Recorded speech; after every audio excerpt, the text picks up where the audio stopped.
What's going on, everybody? Cali Death Podcast back once again, episode 119. I'm your host, Anthony Trapani. What's going on, y'all? I am always joined by resident homies tonight. I'm joined by the full force, all four of us together. We got Casey, Joel, and Joseph with us tonight. What's going on, y'all? And the dog named Cali. And Cali. We got a dog named Cali. Yep. You know what's funny is I noticed you guys were all looking down, but the intro for the flyer was just black. No, I wasn't looking down. I saw that and I was like, Are you serious? Somebody missed a Yeah, it section of this intro tonight. But My bad. Eventually we'll get this thing back to what it was, guys. The last 4 weeks we've been trying to hold it together. It will eventually be back to the glory that it once was. No, I'm just joking. It's always glorious here with the sandals in the chat. What up, Jedi Grind? But yeah, like I said, we're here as always. It's another Thursday night for us in Cali. It is actually a Friday morning for our guest. He is up early at the crack of dawn to get on Cali Death. And early. 5 a.m. We are very, very happy to have him tonight. We got Sean Hynes from Metal Blades Ingested. What's going on, brother? Good morning, good evening, everybody. How are you? Yes. We're great, dude. And I'm glad that you're with us tonight, no doubt. I'm digging your shirt. I love a little Gorgasm action. Gotta represent. And yes. And thank you so much for coming on with us, dude, for sure. And you guys are getting ready to go out on a big fucking run with Cannibal in like a week, right? It is a week, yeah. Nice. About six weeks long, I think the whole tour is. Right, dude. Yeah. I was gonna say at least a month and a half, dude. Yeah. You guys are tearing through Europe on that one, and that's sick, dude.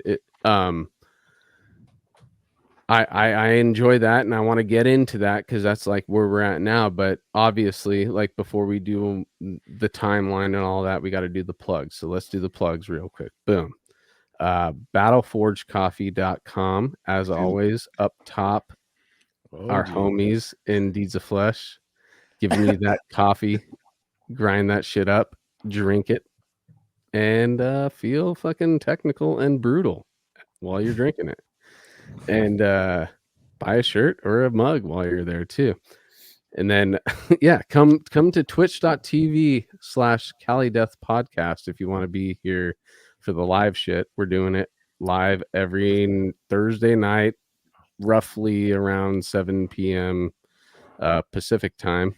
Tonight's a different story, but either way, it's going to be Thursday nights, Cali time, between 6 and 9, wherever we can find a window to start. So come check us out there. Subscribe, YouTube, subscribe, all that stuff. We've had a channel there since the beginning. Help us out with those numbers. And last thing, if you want to spend your money on us, you got to go to calideathpodcast.bigcartel.com. And we got a couple t-shirts there for you guys, a full color 2-year anniversary zombie design. And then the OG, Joseph's got it up in there, that left-hand corner right there. Boom. Yep, that's that full color design from Triple Sace Design. Shout out. And yeah, dude, we got those. We got the OG. Joseph's pulling it out right now. OG logo on the right chest for all you guitar players and represent big on the back right there. Boom. You guys can buy all that at calideathpodcast.bigcartel.com. It definitely helps the show out, no doubt. This thing isn't free. And we're running medium to low on those inventory, so jump on it quicker than Can I plug think. Can I plug my upcoming show? Do it. All right. Playing a show, double duty set with Dreamer and Lasted Lucy. It'll be Sunday, March 12th in Long Beach, so that's a local show for me. We are also playing the day before, but just the Last of Lucy, Saturday, March 11th in San Diego. That is also with the headliner band Aetherius. But definitely, trying to especially spotlight the local show because it's the first ever Dreamer show, and I'm doing back-to-back sets. So please come hang out on a Sunday in Long Beach at Supply and Demand. Would love to see a lot of people out. That's Damn, how the first Dreamer professor show. rolls, dude. Mhm. Double duty, and he'll Mhm. handle it no problem. I've seen him in action, guys. Shout out to Fisherman Joe 66. Yes, dude. Live Live baggings. bagging may need to happen, but you can strike that as soon as you press that button. Yeah, But- I mean, you can make it happen. you can push the professor into action just It's with the true. click of a button. I'll do it. Don't threaten me with a good time. Exactly. And Yeah. anything else, Joseph? No, that's all on this side. Cool, dude. I was gonna just throw it over to Sean. Ingested merch. Where do we go for that? indiemerchstore.com for all the people in the States. You can head to ingested.co.uk and there's some links there for some British merch. We're on Impericon in mainland Europe, Vicious Instinct in Australia. I think that's it. Nice. Right on. Hell yeah, guys. Well, yeah, dude. Again, I've said it 14 times, but I'm gonna say it 15. Thank you so much, Sean, for being with us. And Pleasure's all mine. I'm glad that I made it to 9 without being a belligerent idiot. I've been having a couple of beers waiting for this thing. And I was thinking about like 9 p.m. God damn, dude, we start at Yeah. 7. How am I gonna pace myself until 9 p.m. and not look like a clown as soon as the thing starts? But I've actually did pretty good tonight. So cheers to me. Congratulations. I am That's all of in us. I am Right. in human That's- form, still able to talk to you guys at this moment. I don't know about an hour from now, though. That's why you got us, dude. Yeah, that's Can just, I- that's what Put Resident the Homie is shoes for. on for once, Anthony. Come on. What up, Joseph? Nah, dude, I'm going. I got 2 layers of socks. Still got sandals on. Motherfuckers. That's terrible. I'm checking the chat. I'm noticing people mentioning the Ingested Devourment US tour that's in Nice. May. Yeah, man. Ooh, yeah, got- dude. One I wanna- week off after we do Cannibal Corpse, and we go straight to the States to do that one. So Jesus. Pretty Goddamn. rough. I wanted to shout out Angel Ocha, my singer in Disgorge, who's going to be covering Devourment vocals on that tour, and I'm sure he'll be a lot of fun to tour with. So shout out Angel. Hey, Okay. Angel's always the guy that I've since we saw To Violently Vomit in Vegas. I've told Angel I want him on the show. He always finds an excuse. I know, but he's we'll get him give me a on couple. one day. He's He's a very busy guy, he's very Yeah, yeah. busy. and that's all good. But I do want to talk to him because he's a great dude. I spent some time with him in Vegas, like I said, and I enjoyed his company, and I'd love to hear his story. So one day. Yeah, he's been busy with cephalotropsy, and they're doing a lot right now as well. So I'm catching them in April in LA. But yeah, dude, the Devourment Ingested run with how many other bands? There was like a bunch of sick bands on that, I believe. on the main bill, it's got obviously us two, Extermination, Dismemberment, and Organectomy. But then there's like regional bands for certain areas. We've got I Declare War in like Portland and stuff. We've got Peeling Flesh, which is like a slam band from Texas, in the Texas states. We've got Implosive Disgorgence in Florida. And then there's one more that's not been announced yet, which we can't say just yet, but that should be cool. Right Tell on, us. dude. I'm just kidding. Suspenseful. Yeah. That's like good. the slammiest tour I've ever heard, dude. That's Yeah. Lots and lots of fucking breakdowns on gonna that be a shit. lot of those brim hats with the A lot of Fucking- dead brain cells at that one, I think. fuck yeah. Well, that's sick, dude. That's awesome, dude. And I would love to. Is there Cali dates on that at all? Yeah. That are not okay, cool. Yeah, we're doing, oh God, I think we're doing LA, maybe San Francisco, maybe. I'll I check. can't remember. If you're in Frisco, dude, that'd be sick. Yeah, that'd be super sick. I'll check that out for sure. Frisco's not really like the spot to hit anymore on tours. We've talked about it before on shows, but I've been once. unfortunately, it's just not like the hot spot to hit in Northern California anymore. Big shows go there, like bigger, like hitting the bigger Regency, like and stuff like that. They'll go there, but like for smaller stuff, it usually goes to Sacramento or San Jose or Santa Cruz. Yeah, it's crazy living in Southern California. We're just like, oh, what are you talking about?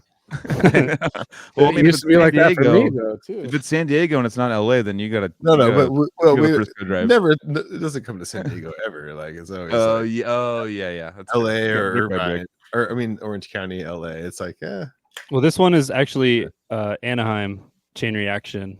On Oh November shit! 20th, Yeah. which is like 25 minutes from me, so I'll probably be there.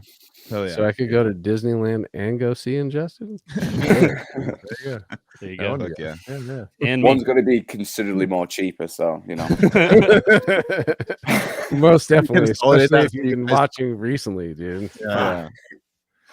Man, what do they still do shows at Disneyland? Like I saw Morbid Angel and Suffocation at Disneyland. Yeah, with the House of Blues, last, you mean? the last Yeah, time I House heard of about Blues. that, I mean, that was the Oh, no. thing, but I remember Faceless was on a tour and it guess got canceled because they were touring with somebody. I forget who it was, but Satanic Somebody- lyrics. yeah, Yeah, somebody got read yeah. the lyrics of a band and said, "Nope, you guys." I think it was coming." Faceless. I think they're the ones that got fucked with. I think they were headlining or something, but it It's- was the. Faceless isn't Satan. But they were doing Yeah. the auto theist stuff, and that's like obviously anti-religious. yeah, yeah. maybe? or it's Yeah. just Well, that's weird. It'd be weird for Disney to be a corporation that employs so many LGBTQ type people, and then be like, "Oh, we're super religious, dude." No, you can't. I don't know if you've It's heard, like- but the Disney Corporation doesn't know what the fuck to do with culture these days. They're split. Like yeah. it doesn't all fit together nicely. What So it is really is, guys. They don't fucking care about any of it. It's where they get the most money from, so they're going to lean towards wherever they're going to be able to siphon the most money out, or not lose as much. Family money, friendly, Yeah. friendly, Mhm. family friendly, friendly, family friendly. friendly, dude. friendly. Yeah. If, All right. if that ends up making the Yeah, most it money, is. it's true. Yeah. All right. This podcast isn't about fucking corporate America. This podcast isn't about fucking Disney. This podcast is about fucking Ingested, dude. And tonight we have Sean Hynes with us to tell us about Ingested and tell us about Sean Hynes. So, Oh, Well, my let's- exciting life. Can't wait to tell you about that. no, dude, we're genuinely interested in it. We always like to dig into the person, dude. So And wants to know where you were born and I will ask you probably where you were all growing up, but yeah, dude, like that first question we always ask, take us back to that childhood where you heard something that made you be like, what the fuck? What is I like the sound of this, and takes your attention away from whatever you were doing. I mean, my dad used to work on radio, so there was always music in the house, and the house that I grew up in.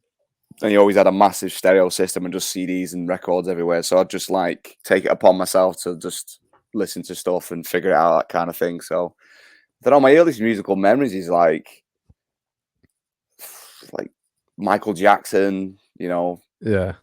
Beatles, that kind of stuff. But I seem to remember like always being drawn to the unusual kind of things that were kind of there. So I remember there being a Body Count CD there, and like Ice-T and stuff. Like, so I always kind of like started just delving in my own little world there. But my main first love of music, because obviously, like I said, that we had the Beatles there, but my brother is like 18 months older than me, and he was way into like Beatles and stuff. So he was always with Beatles, and that was not really my bag.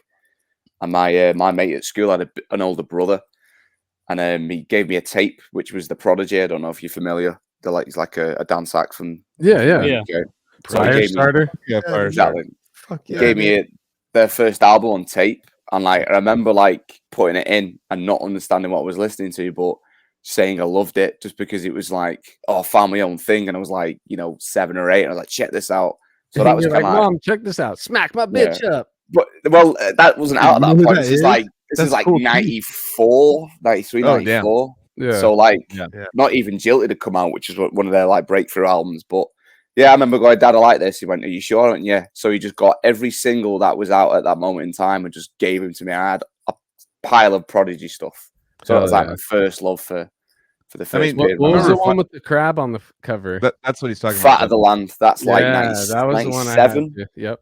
Yeah, it's like I 97, remember. I remember getting Firestarter was big on the big on the radio, and I went to like Circuit City, and I was like, I'm gonna go ahead and buy the single only because there's no album, so I just get the single, like. And I remember buying that, and just being like waiting for their full length with Breathe, right? They had Breathe, and they had Smack My Bitch Up and stuff. That was huge back in the day. That's cool, Keith. That sample, he got a bunch of money for that. Like that's Oh, really? Ultramagnetic MCs is where that comes from New York. Fucking Anthony knows. Yeah, straight up fucking hip hop from New York, dude. Smack, whatever that. Smack My Bitch Up. Oh, okay. Yeah, that sample, he got paid like 20, 30, 40 grand for that or something. Like I don't know, some good amount of money for that. Like they made like 90 million off of it. Something like shit. Who knows? Who knows? That's funny. Also, cool. Yes, dude. We got some fans in the chat, dude. Dr. Octagon. Yes. All you motherfuckers that listen to Octagon, Dr. Doom. You don't know about Cool Keith and Ultramagnetic MCs need to fucking New York shit. Get the books again, dude. Yeah, but that sample, anyways, Prodigy. Yeah, Prodigy. So you get a bunch of Prodigy stuff. You're like getting old albums, so that's like basically the first style of music that you were like obsessed with, kind of thing. Yeah, I mean, it was obviously a lot different than what I'd heard around the house. I've always felt like I was being pulled in some sort of extreme way. Do you know what I mean? Because it's not like a normal.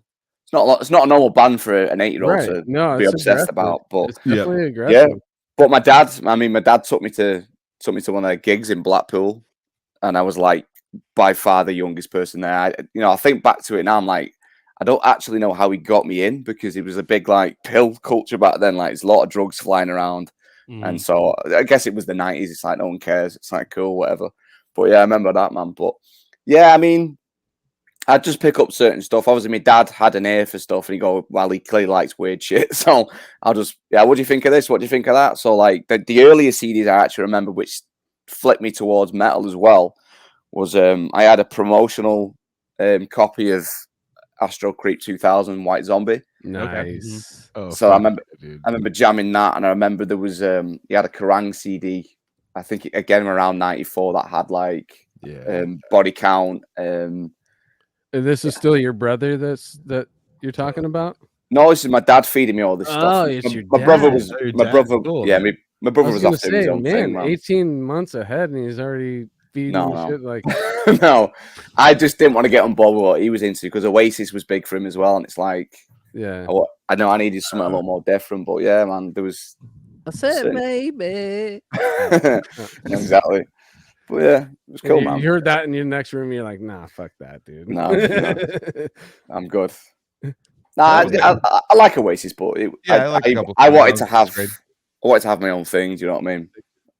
No, that singer, the singer guy is like kind of like a scary dude. He's kind of death metal a little bit. He like fights like paparazzi and shit. And, like... Yeah, they're both pretty mental. yeah, totally. They're both typical Mancunians, to be fair. So yeah, there is a difference between being death metal and being psycho. Yeah, probably. Yeah. So when do you remember getting into metal? Like I said, so I guess the White Zombie would kind of count as that thing, but I still like the Prodigy through the 90s. But did you listen to more He-Man more than other songs on that album? Well, I had that on. That was the first one I heard because it came on a single. I listened to that song way more times. Yeah. I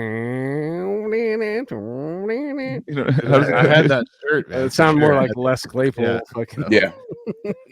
Right. But no, like that riff, like totally. Well, there was a movie that it was in when it came out too. I forget what it was. I remember it was in. It was probably something like Tank Girl or something like that. Yeah, exactly. Yeah. No, Brendan. What's the one with Brendan Fraser? Where they're trying to be like rock stars and they're breaking in. Airheads. Oh, Airheads. Was it? Airheads. I wasn't in Airheads. Oh yeah, it was live. They played it live in Airheads, and then that's when Chris Farley rips out the nipple rings. Come on, you guys watch movies? Shit, I guess I don't watch movies, dude, because this is all like floating back to me, and I forgot that that's the song that Oh, is Live happening. though, it's like a live version of it though. Oh, cool. It's like he Nice. like walks into a concert and he like when the guy grabs Chris Farley's like his badge and then bends it and he goes, "What are you gonna do about that?" And then Chris Farley rips his nipple rings out. He's all improvise or Oh, something shit. like that. Yeah. You guys seen Kids in the Hall Brain Candy where they do like da-na-na-na. Like Some Days It's Dark and that whole song is good. That heavy thing. No? I don't know. That was Have you ever seen Kids in the Hall Brain specific. Candy, dude? No, I mean, never seen- yeah, for sure. Like long. Yeah, I mean, it's been a while. Long It's been a years, while. long amount of time ago, but yes, I It's been a have. while. It's been a But I while. can't even remember fucking Airheads either, dude. So you can't get mad at me for anything. I Spinal don't remember Tap. anything. That's the whole point. I don't remember anything. It's all the same shit. So I should have asked, when did you get into extreme metal? That's what I meant by my question. Sean. Well, I'm just trying to think back, like what was the turning point? I think. Yeah, we want to let's get up to it though. Let's build up to it. So White Zombie was your like in beginning of that, and like let's talk about how it snowballed and shit. Slipknot probably. Yeah. I'm just trying to think back. How old are you, Sean? I'm 36. Yeah, I'm 36. Okay. Yeah, so we're right there at the same age. I'm 38. So yeah. So yeah, I think towards the late 90s, that's kind of because it was, you know, as a kid, you're like, what the fuck is this? It's just a load of these crazy dudes in masks. And I probably have to go with, I probably have to say Slipknot was probably, which probably grabbed me into really going down the metal route, that kind of thing. But you know, it was the perfect time for like, you know, I definitely got sucked into the new metal thing. You know, it was Korn and Limp Bizkit and all that kind of stuff. No doubt, dude. But again, in the 2 or 3 same years breath, of my life too. Well, exactly. Yeah. I mean, but on the flip side, like I said, because my dad worked on radio, he'd always get a lot of stuff, and he had a lot of connections with Roadrunner. So I'd get all sorts of stuff. Like one of the main bands I remember was Chimera, that I was massively into. Yeah, that kind of thing. So I'll probably say it's maybe 2000, 2001 was where I started to kind of dip a little further. I remember just back in the, you guys will remember I didn't have the internet anyway, so I didn't really know what was going on. And I'd just go into like HMV, which is one of our biggest music stores, which was one of our biggest music stores, and Virgin Records and all that kind of thing. And just kind of grab and just guess, because back then you could play the CD before you bought it. So you could just kind of test out a load of stuff. So yeah. You know, there's that kind of thing. And I remember getting into my mate at the time. He was big into like MSN Messenger and talking to people. And there was a guy that used to like, obviously a lot older than us, would feed him a load of stuff like, check this out, check this out, check this out. And I remember him sending us Dying Fetus, Kill Your Mother, Rape Your Dog at one point.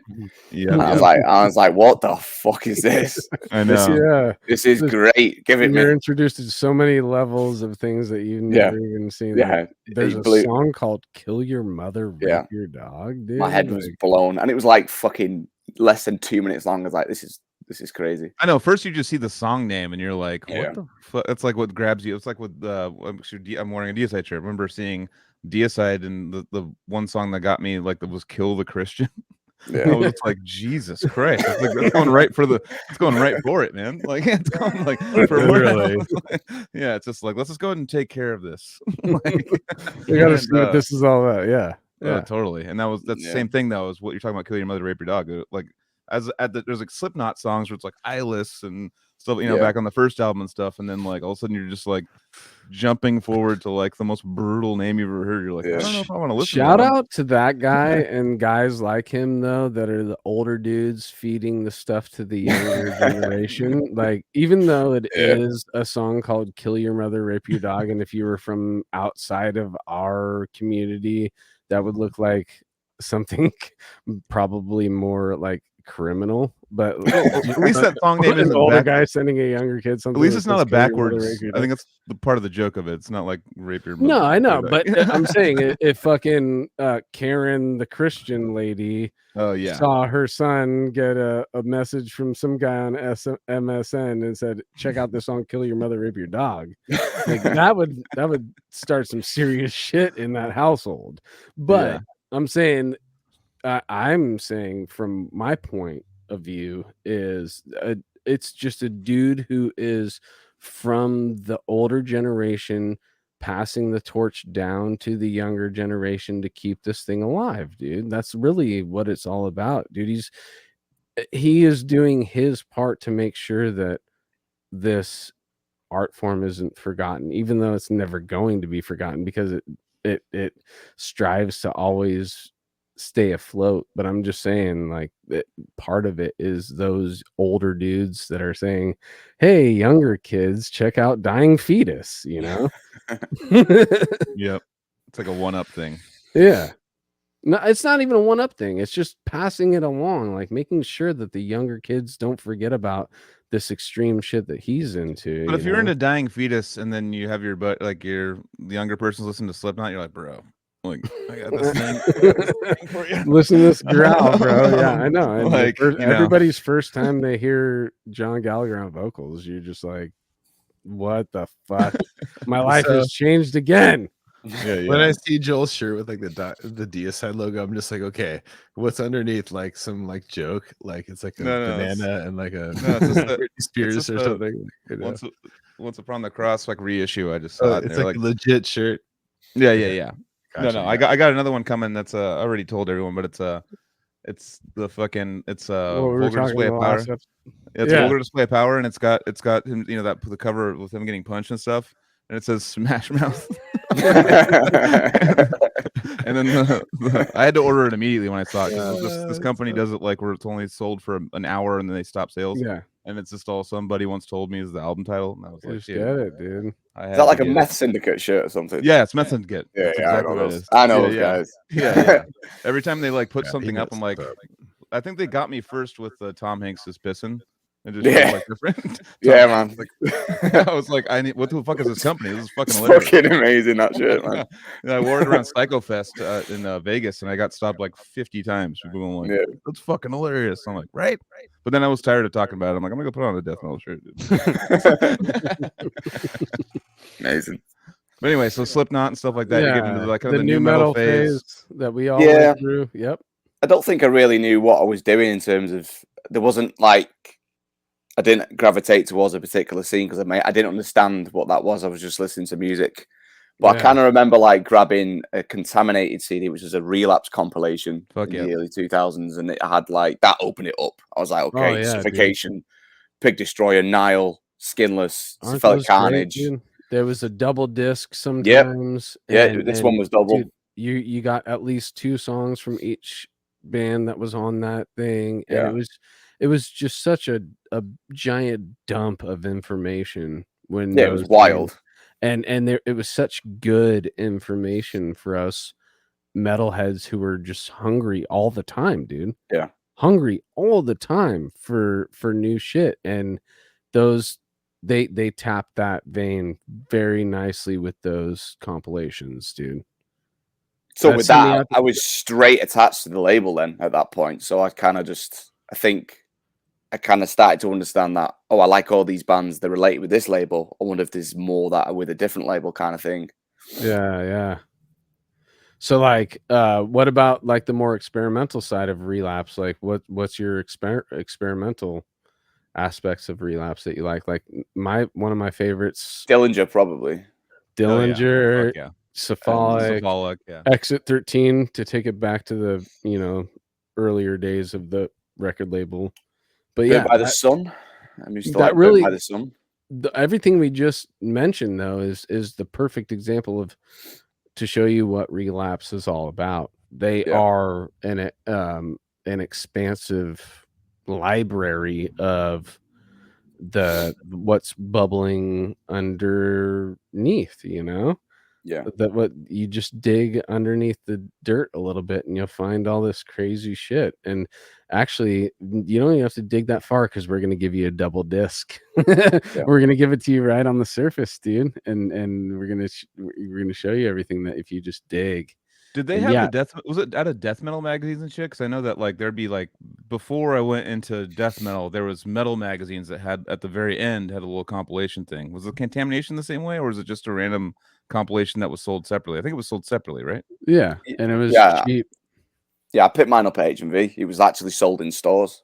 Okay. Gotcha. Yeah, they would sell it cheap too. It'd be like a double disc for like $8 or something like that, like brand new.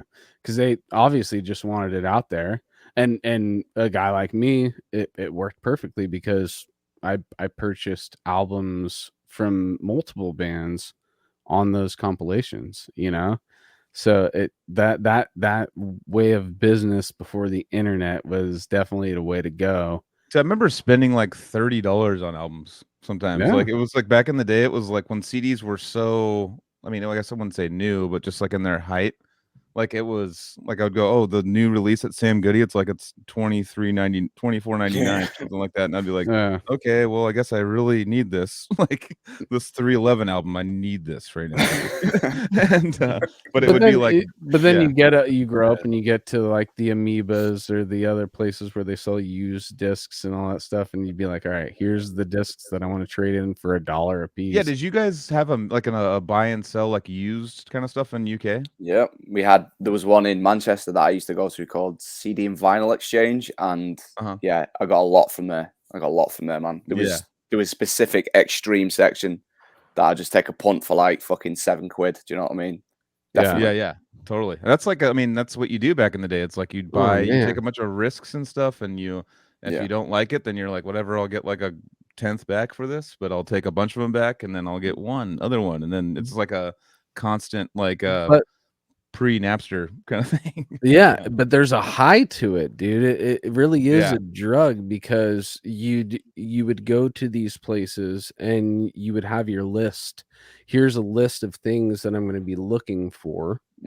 Plus, I'm going to flip through every single fucking CD that they have, because the way that they set it up is they would alphabetize all the records or CDs, and then they'd have miscellaneous sections for each letter, and then you go to the U section and it would just be like miscellaneous for each letter, and you got to flip through every single one to make sure you didn't fucking leave something behind. And then you get that gem. There's so many times this happened, but you get that gem that you were either looking for or you didn't realize that it was going to be there, and it's within your price range, and you get to take it home and listen to it, dude. And that really is better than, like, I mean, it's not really better than hitting like a jackpot in Vegas, because you get to take home a lot more money from a jackpot. But I'm saying, you're younger, like, that's a jackpot. That there's no other. You're not hitting fucking. You're not playing slots at that age. You know. I mean, you can't really. Slots. And you can't really measure the feeling that you're getting from that too. Like, it may be a jackpot in serotonin and oxytocin and all that kind of shit that you're feeling when you get it. But like finding that early, rare release, I got incantation record that there's only 666 copies, and underneath the CD is fingerprinted in goat's blood and all this kind of shit, and I got it for like $8 used for Amoeba, and you're just like, this is priceless for $8. I don't know. I'm trying to sell it to the old kid, the younger kids that don't fucking buy CDs. I'm like, this is why we enjoy it so much. But yeah, it's just a nostalgic thing that we're always going to talk about on this show. Totally. We've talked about it fucking so many times, but it's just something that makes us happy to think about those times in our lives when it was like, oh, dude, we're going to Streetlight. Dude, I got $40 right now. You gotta count for tax, make sure tax is paid. Yeah. Like whatever. Yeah, exactly, dude. You're doing all those calculations before you get there, and then you still end up getting to the point where you're like, oh, I got to either leave this one here or this one here, So Sean, going back to that, so with Relapse, so you said you were just downloading all of Relapse, like that was like your thing. Didn't download. Into the brain. Sorry. You're absorbing all of Relapse into your brain, and then what's the next label after that you were kind of like, because it starts at a label, like for me it was like Earache and all the big ones, and then I went to Relapse, and then I went to like Unique Leader, and then I went to like other things. So like, where was the next step for you? I'm just trying to think, because obviously if I bought Relapse record stuff, I'm trying to think what bands would have. I got Suffocation, Dying Fetus, and then what we used to do back in the days, go and look at the band's thanks in the back of the booklet and then start looking in there and seeing what's going on there. Yeah. And I think you'd see the same certain bands and stuff like that. And I remember maybe then switching to like fucking Alex Webster used to wear Severed Savior shirts live and stuff like that. So I kind of like I had that live Cannibals DVD, and seen them live and stuff like that. So you just go like, what's that band? Oh, Vile, let's get that. Oh, Severed Savior, what's that? So then I probably think I went down the unit leader route pretty soon after that. In terms of that's like the same natural progression I had too. It was like it was like Relapse, then Nuclear Blast a little bit, then I found Unique Leader and was like, okay, well, anything that says that record label on the back, and it's in a record store and I'm holding it, I'm purchasing it, and just taking that risk because it's on the label that they put out 3 or 4 bands that I'm obsessed with. So this is happening next. It is funny how you look at record labels like that. It's like Metal Blade is a guy, a record label that is just like, hey, we're fucking sick, dude. We're gonna do what we fucking put out, and it doesn't fucking matter what you say. And then Relapse is like, hey, we're fucking sick, but we also enjoy hearing about from what you guys want, and we're all in this together type mentality. Like avant-garde being not a even weird. that. I'm just saying, like, you feel more involved on the level of Relapse, even though it's a bigger label. It's like, because Metal Blade will release like huge shit, like bands that are like a not want to say Nickelback, but just like not. Sorry, Ryan, but just huge bands that are like, like the pop stuff, but they also have tiers because they're so big that they could have like the stuff that's like Mon Amarth stuff that everyone knows, and then like go a little down the list. It's like, oh shit, they're signing some cool shit on kind of the lower levels of like the bands that people don't know, and then you're like, it's kind of like I don't know, like moving up in a career. You're like, all right, well, I went to Unique Leader, and now I got promoted to. I know, but we're talking about you're gonna have more of a connection when you whittle yourself down to at least at this time when he's talking about Unique Leader at earlier in his life. That was just like, hey, yo, everybody's welcome. We're all fucking having a party over here. And you know what I'm saying? Like, it's more interactive the further you go down the rabbit hole. You know what I'm saying? Like, Metal Blade's like, it's whatever. Relapse is like, hey, what's up, guys? And it's like, yo, we gotta hang out, dude. Like, come down to this level. We're here. It's party. We got a fucking keg going. Like, you guys are all welcome, There's a particular type of person that's or a group of people that are obsessed with a label like that. Do you know what I mean? The people that are there. Do you know what I mean? It's like, Unit Leader. Okay. I know. Yep. Totally. You jump through like certain hoops that you need to jump through socially, or it's just like those are non-existent, because once you get down to that level where we all know we're into Unique Leader shit, then it's like, oh, dude, that's a leveled the playing field so much before we even talk to each other, because that's such a big commonality that we have, I mean, it is leveling up, because I know that when I used to go to shows at the Pound and stuff, I would see people like everyone had a Cannibal Corpse shirt, a Nile shirt. Then I started seeing Severed Savior, and I was like, oh, it's just a local band that's like getting some traction. It was like Severed Savior. Like, every show I'd go to was just full of Severed Savior shirts, and I was like, all right, what the fuck? Like, I guess I'll check them out. And then I checked them out, and I was like, what the fuck is this? And I was like, because I was like trying to I was like learning cannibal stuff at the time at my house, just like, every time I got off school, and I would just see those shirts constantly, and they were like the big splash white print in the front, and I was like, they look,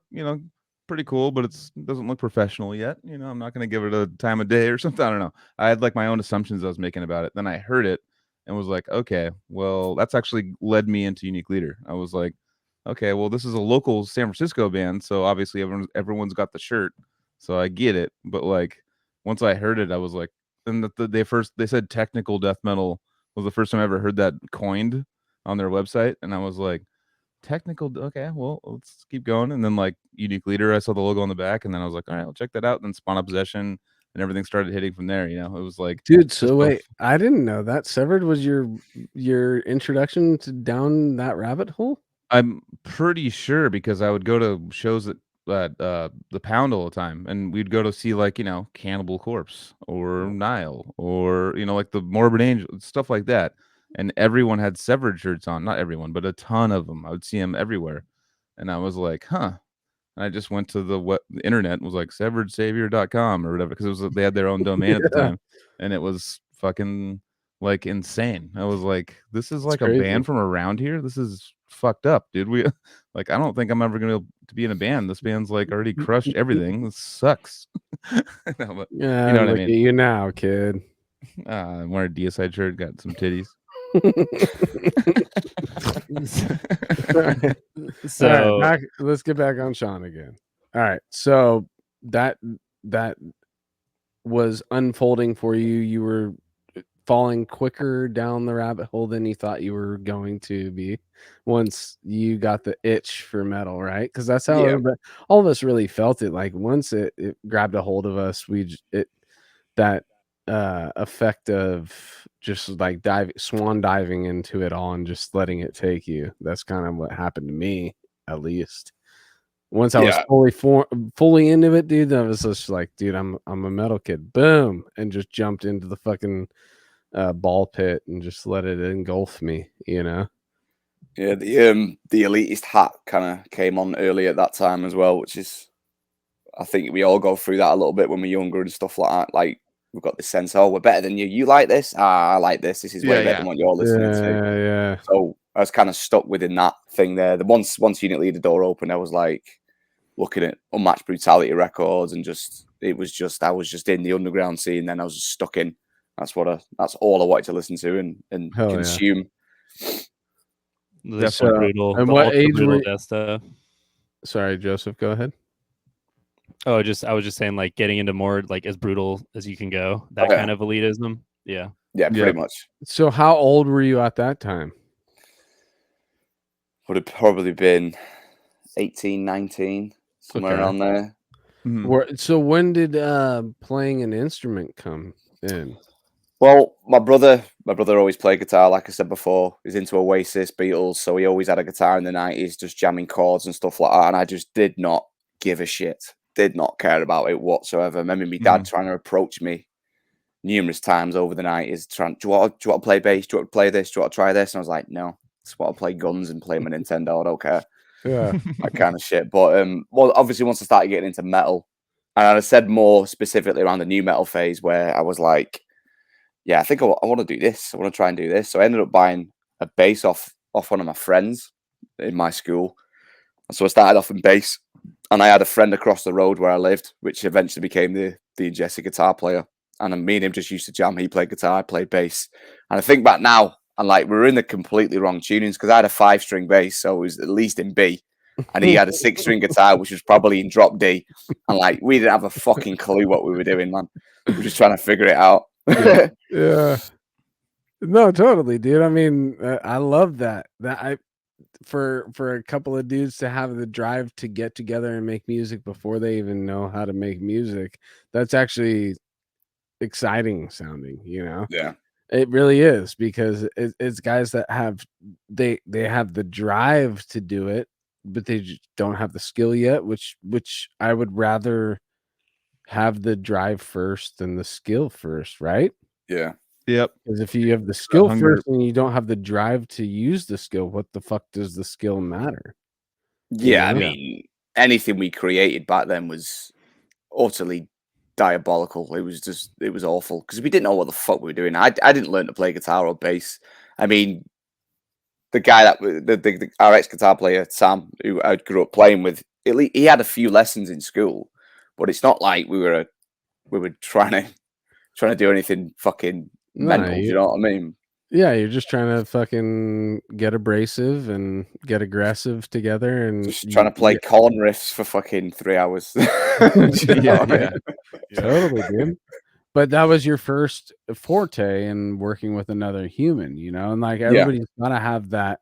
You gotta dip your toes in the water if you really want to become a musician, because you can have a solo project where you are in control of everything, but most people don't do that right off the bat. You got to work with people to at least realize, oh, I can't work with people. What's a stepping I stone enjoy of like working with people. Yeah, it's a stepping stone of like when you hear you hear like a loud amp though. You're like dun dun dun. You're like, oh shit. And then like a cymbal gets hit and stuff. You're like, all right, now we're in. Like now, what do we do with this? You know, and start like jamming and trying to make music and creating. But go ahead, sorry, I cut you off. But yeah, because we skateboarded through the day, like because we just that's how I met him. I saw him skating outside, and I was skating at the time. And then I found out he played guitar, and I was like, oh, maybe we should do something. So we'd skate in the day and play in the night, and like that's all we did is just skateboard and play riffs and stuff like that. But eventually, I got a guitar instead of a bass. I can't remember how that happened. I think I started using my brother's guitars because he had like a Les Paul, and my brother had all sorts of fucking shit in the house. So I ended up using one of his like Zepiphone Sheratons, which is a fucking massive thing with like a semi hollow body in it. Trying to learn on that fucker was a nightmare, but so we just jammed together, and then eventually we realized that we needed to be in the same tuning. So obviously, I didn't know what the fuck I was doing. He went, "Oh, try drop D." So we just played drop D stuff for fucking forever. Man. The unlocking of What's this? This exactly. Yeah, man.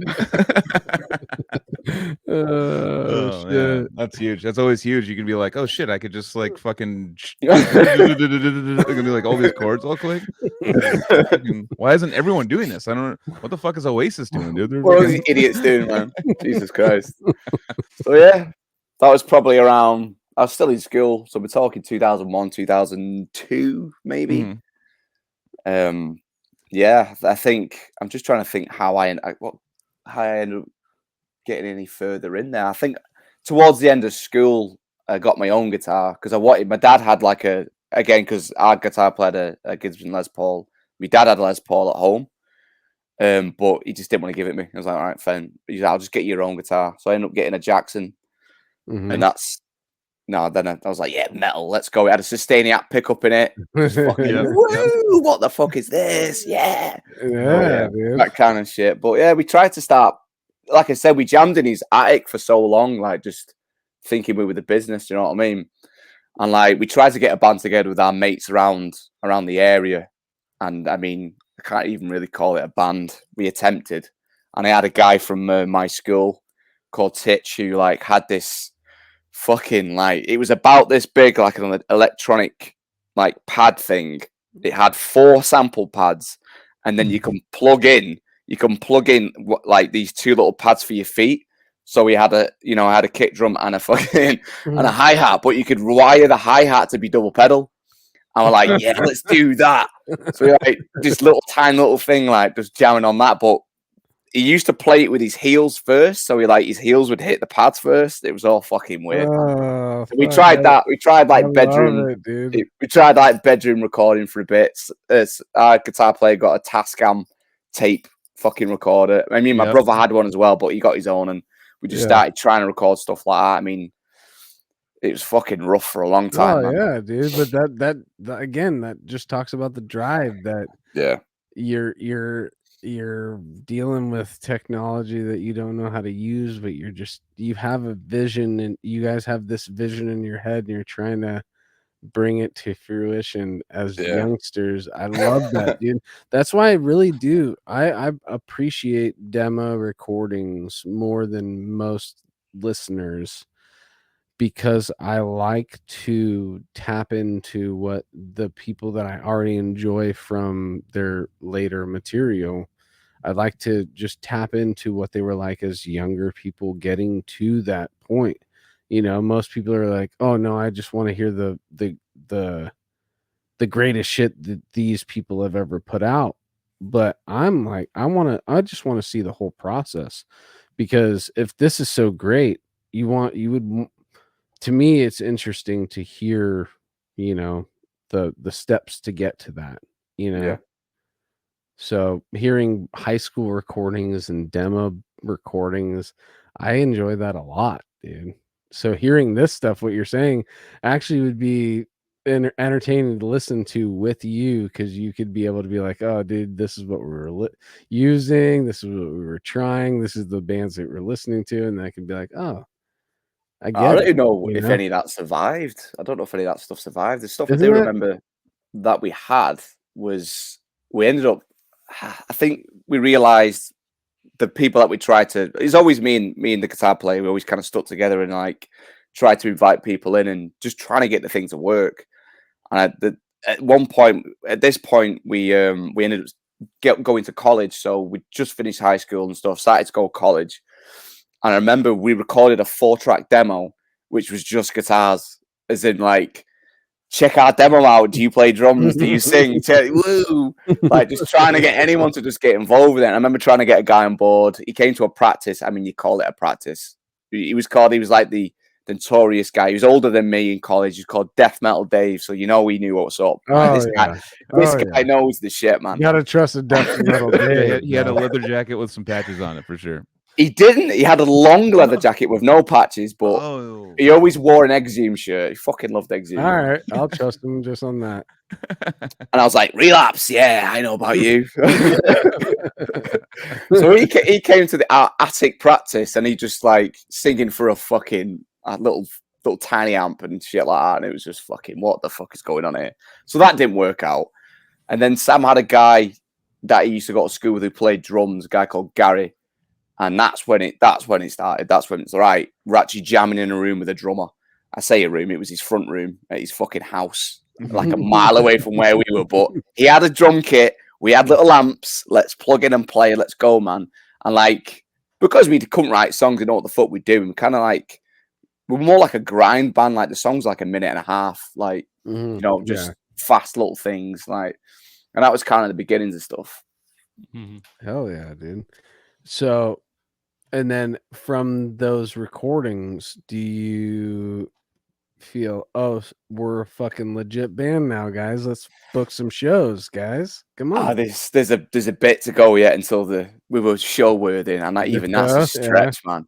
So there's 3 of us in the room. We decide we need a vocalist. So Gary, who's our drummer at the time, knows a guy in his college called Jay, which is still our vocalist now. So Jay, we sent him a load of songs that we liked. There was Decapitated, Dying Fetus, Meshuggah, fucking Malevolent Creation, all that shit. Went, this is what we like. Can you do any of this shit? So he sent us his demo tape, which was basically recorded through. Do you remember those old like plastic microphones that you get with your computer, your PC? So he did his little practice thing through one of them. But like, because he'd like heard Decapitated first, he had this weird Polish death metal accent like down all of the tracks. And we're like, fuck it, let's go. Like, I remember was walking up to Gary's house for practice. Yeah. And there was just this dude at the top of the fucking road with a bandana on, some big boots on, and an obituary hoodie on. And we're like, who's this guy? He's got a bandana on. I don't know who's this guy. So we got in there, and Jay, being his typical self, just started joking and just being himself. And like, this guy's great, let's go. And literally, we did one practice with Jay in that room, got him on board, and Gary went, no, I'm out and gone. He disappeared. So we had no contact to Jay.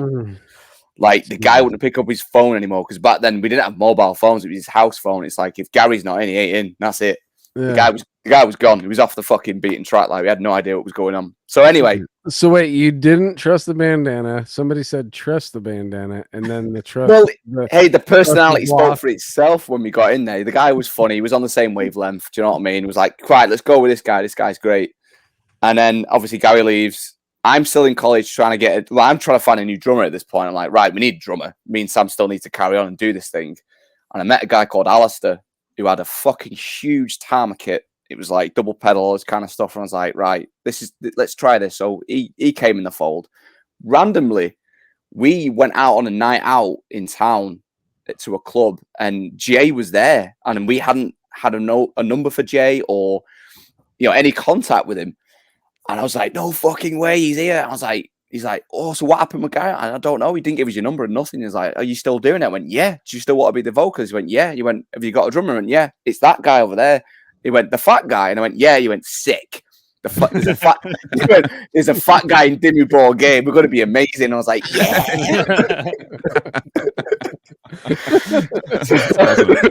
So that's kind of like, So there's 4 of us then. 4 of us getting together in a room and figuring stuff out then. So yeah, that kind of went forward from there. We came up with a name. Shout out fat metal drummers, dude. Shout out Nicholas Barker, man. Let's go. Yeah. Hey, Gene Hoglan. Yeah. Yep. I'm going to say this right now. Nick Barker is always my reference to like, hey, you don't have to be fully in shape to be a sick fucking metal drummer. Because look at this guy. And then I show video of him playing with Dimmu, and you're just like, yeah, there you go. Yep. Puritanical. Fucking yeah, man. God, dude. yeah. Such like an epic fucking performance, epic Sick album. Yes. Very, very big pinnacle to my early come up, which we're talking about your early. Exactly. But so okay, all that was happening, and you didn't. When was the first gig? Like, when was the first lineup you had where you're like practicing enough and getting to that point where you're like, let's do a gig? So we had the 4 of us. It was obviously me, the guitar player Sam, Jay was on board, and the new drummer Alistair. So we had a few sessions with just the 4 of us, and Alistair brought in a guy called Jim. Can't remember his surname. My old 5-string bass that I had all those years ago, I went, play bass, because he was a shreddy Ibanez guitar player, which I didn't give a shit about at the time. I had no idea what was going on. So here's your bass. So he wouldn't turn up. He'd like come every couple of weeks, and it was like, this ain't gonna work out. And Jay went, right, I've got a friend who can play bass. He couldn't, but it's fine. So we brought Brad in. So Brad, Jay, and Sam were Ingested, but we've got Alistair. So the band at the time, we called ourselves Age Suffering, sick early 2000s name, whatever. Yeah. And like, we weren't really that good. We just kind of played. I mean, it was more Diet Cannibal Corpse than anything else. It wasn't Unit Leader sounding, we were trying to be Dying Fetus, trying to be Suffocation, trying to be whatever, but we weren't good enough. It was just like typical run-of-the-mill death metal sounding stuff. So we spent a lot of time just trying to get a set together, trying to write songs together. And our first gig was our mate's front room in Stockport on like bonfire night in like 2004. And like, I remember me and Sam being in like his dad's car, like driving the amps that we had fucking, I don't know if it was like a Marshall DFX. I don't know if you'll know what that is. I think so. Like, yeah. really awful, just shitty little stack amp. And we had 2 of them, and then we were running like digital effects. Amp? Yeah. It was My bad. friend had that. Yeah. It was bad. So we ended up running. We used to run metal zones, and then we ended up getting a DoD death metal distortion. Oh god.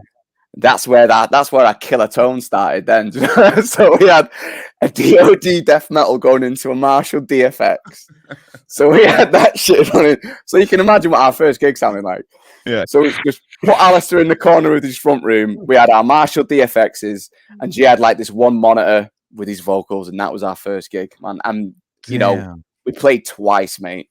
We were that popular. They needed it twice. So we did 2 sets that night. There was about 10 people in there, and a load of people outside, like, what the fuck is going on in this house? Like, what is happening here? So what's bonfire night? It's Guy Fawkes. You celebrate Guy Fawkes burning fucking Houses of Parliament, whatever. It's fucking stupid shit. We've all got our dumb things, don't we? But yeah, I remember being sat in I think either we got a taxi or Sam's dad took us. I can't remember, but I just remember going, "We've made it. We got our first gig." Yeah, some guys front room, bro. Do you know what I mean? But that's totally. I mean, even it's funny just to comment on the death metal distortion real quick. Like, how good did they sell us on that fucking name of that pedal? Yeah, gut rip. Whatever the other one was. Like death metal? We're going to be death metal if I purchase this? It's got blood splatter on it. This is perfect. I've still got it upstairs, man. I never threw it away, man. I've still got that fuck. Yeah. No, I was like, if Berserker can use it, then surely I can. Come on. They use that? Yeah, of course he fucking did. The Berserker had that fucking DVD where they like took him through like the recording of the albums, and it's like I remember seeing it. DoD Death Metal Distortion. Went, that's the one for me. That's the one just like for me. DoD just paid him like $400. Like, just hold that in the video. Because I remember actually, I mean, the Metal Zone was actually kind of kind of sick for like a shitty amp. Like, Yeah, if you had a shitty amp, it got you a chunk. Like, got exactly. you like a legit chunk, you know? Yeah, Like, I mean, yeah, you can actually run that fucker through the send and return. It sounds amazing. Yep. No, through like I remember that's what Cannibal Corpse was. That they were doing it through the send and return of a Mesa Boogie, like a dual rectifier. And I was like, Cannibal Corpse maybe a Melzone? Maybe that's how you were supposed to use it. And no one knew. Do you know what I mean? So I know. Just put it through the front of the amp. It's fine. Just give me all that hiss. Oh yeah, that piercing hiss. Perfect. That's the tone I want. Nothing about a send and return back then. I was like, whatever, dude. You just put it in the front, right? And you're just done. Like, mate, I still didn't. I don't think I even acknowledged the send and return until about fucking 12 years ago. I didn't care. I was not bothered. Oh my god. So I mean, so you're playing that. You play the show. Yeah. Real quick, do you have like your volume on the laptop? I'm getting an echo. Shouldn't be. Reverb or no? Delay. Hello. No, it's just straight through this microphone. Yeah. Okay. There's a little bit of a delay or echo. Maybe it's fucking UK shit. I don't know what's going on. I'm just kidding. But it's the fucking Oasis coming through, fucking echoing back to us. But no, so you're playing your first show and stuff. So you play that with the. So what was the next step from there?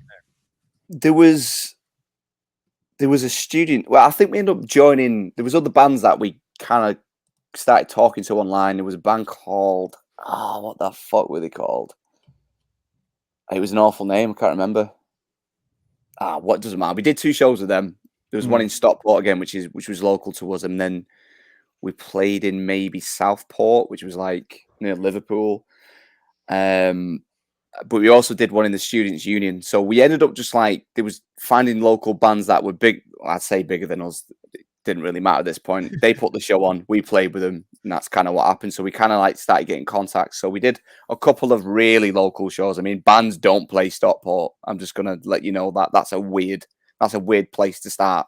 Okay. Because it's like Manchester's 10 minutes down the road, but we ended up playing Stockport. Makes no sense, but that was the early beginnings. So a couple of those things happened. We did a show in Southport. I remember that.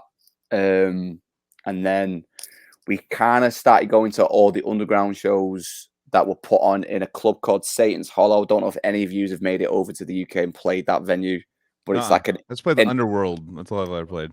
It's much better than Satan's Hollow. There was a much better one that played. Basically, Satan's Hollow's it's a dance club. It's a metal club, so it's got like fucking weird like devils in there, and all the pillars have got faces on them. But the stage is in the middle, so like the dance floor is in the middle. So you'd set up and you'd have people just around watching whatever was going on. It was a weird fucking setup, but that's where all the shows were. You know, so like Inveracity there, fucking Insidious Decrepancy, all that kind of shit. Nice. Gorgasm, yeah. I saw Gorgasm there. Fuck yeah. Yeah. So yeah, the guy that was putting on Insidious, was he with Sean Whitaker? I know, but did he have live drums with James, or did No. Okay. No. The drum machine on a bar still was that era. I did see it enough, yeah. I like that. I like the no drums for that. They get away with it perfectly. I think Insidious is perfect with it. Putrid Pile and Wretch. Like those three bands, I was like, you guys, I want to see you guys with a drum machine. I don't know why, but it's like a nostalgic thing. But I don't want a drummer for you. Like, please. Yeah, I totally agree. Yeah, I just love fucking Sean Whitaker getting all weird on stage and just fucking doing this creepy crawl thing, and that's like what I'm here. That's what I'm paying for. 100%. Yeah. Wait, exactly. She's still doing it.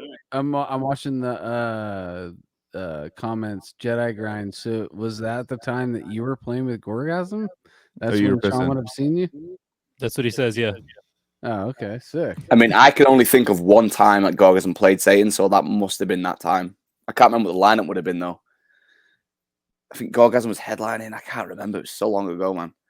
But all the gigs went through there. So we ended up speaking to the promoter, and he got us a gig there. But it wasn't an underground death metal gig. It ended up being like, I can't remember what they were called. Just a straight up like metal band. So we did that gig. But through that process, Lynn, who's our drummer now, Lynn was playing with his band on the same bill called Decapity. They were a Welsh band, and he was doing some mental like crossover shit, and I was like, okay, who's this guy? Because we need to talk about this guy, because we could only play certain, you know, tempos and types of riff with Alistair, because he could blast, but it was pretty slow, and all of us were obviously into the unit leader sound, and we're trying to gun for a quicker pace, and we saw this guy, went, right, this is the guy. Weirdly enough, the promoter that put us on had formed a band called Crepitation. Okay. And then Lynn had joined Crepitation, and they ended up starting practicing at the same place that we eventually were going to practice at.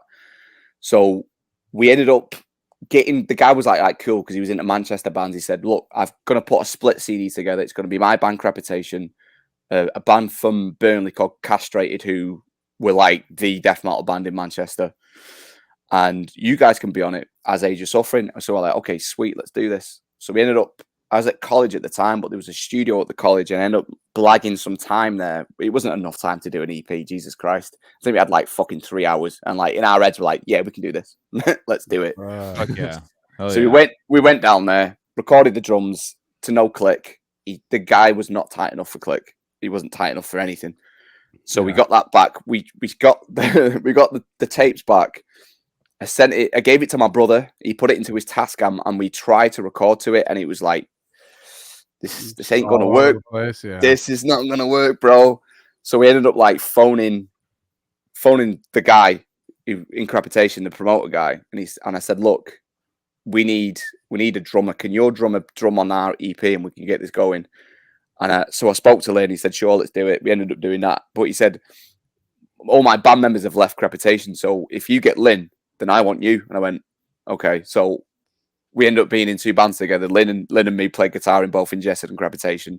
So there was like a year of us like playing the same shows with the same. It was double duty for a long time. It was fucking weird. Yeah. So we eventually ended up recording the EP, the split CD. Obviously, me and Lynn were in both bands, so we both did the CD twice, like whatever. So that happened, and that was a thing. And then at that point, we decided that all the material that we had with Alistair was not good enough. So we scrapped it all and started again for the EP. And that's when we came up with Ingested. That's kind of when Ingested officially was a thing. So was that the name at that time? Yeah, we call ourselves Ingested. Age of Suffering sucks. We need a one word band name. Yeah. You know, you've got Gorgasm, Devourment, like Devourment. Let's get something like that. So I was like, Devourment. Is there anything close to Devourment that we can steal? And there was other names that I'd try and come up with that just didn't work. That it was just awful. So we just went, if we settle on the one name thing, let's go with that. And I just went, oh, Ingested. Has anyone got it? No, right, cool, let's go. So there it is. That was it. That was literally it. It sounds a bit like Devourment. We want to play slams. So if you're gonna hit the synonym dictionary, we're gonna cross paths right there. I wonder if someone was like nerdy enough, like to think of like the death metal version of like, you start with something, you consume it, and then you ingest it, consume the Forsaken, and then you bowels of, I don't know. There's like, shitting something out. There's the whole process through death metal band names. Oh, 100%. Isn't that definitely carcass, basically? Isn't that is kind of funny that death metal is very into the digestive system. Yeah. Well, one band, I've been listening to you guys for the last week and stuff, and one band that I mean, probably I think it's from your same area, that I actually really kind of just listening to, like, I was like, okay, it's like a groove, like I'm into it, because I used to be into like, I'm into all this weird prog music and all this like technical weird shit.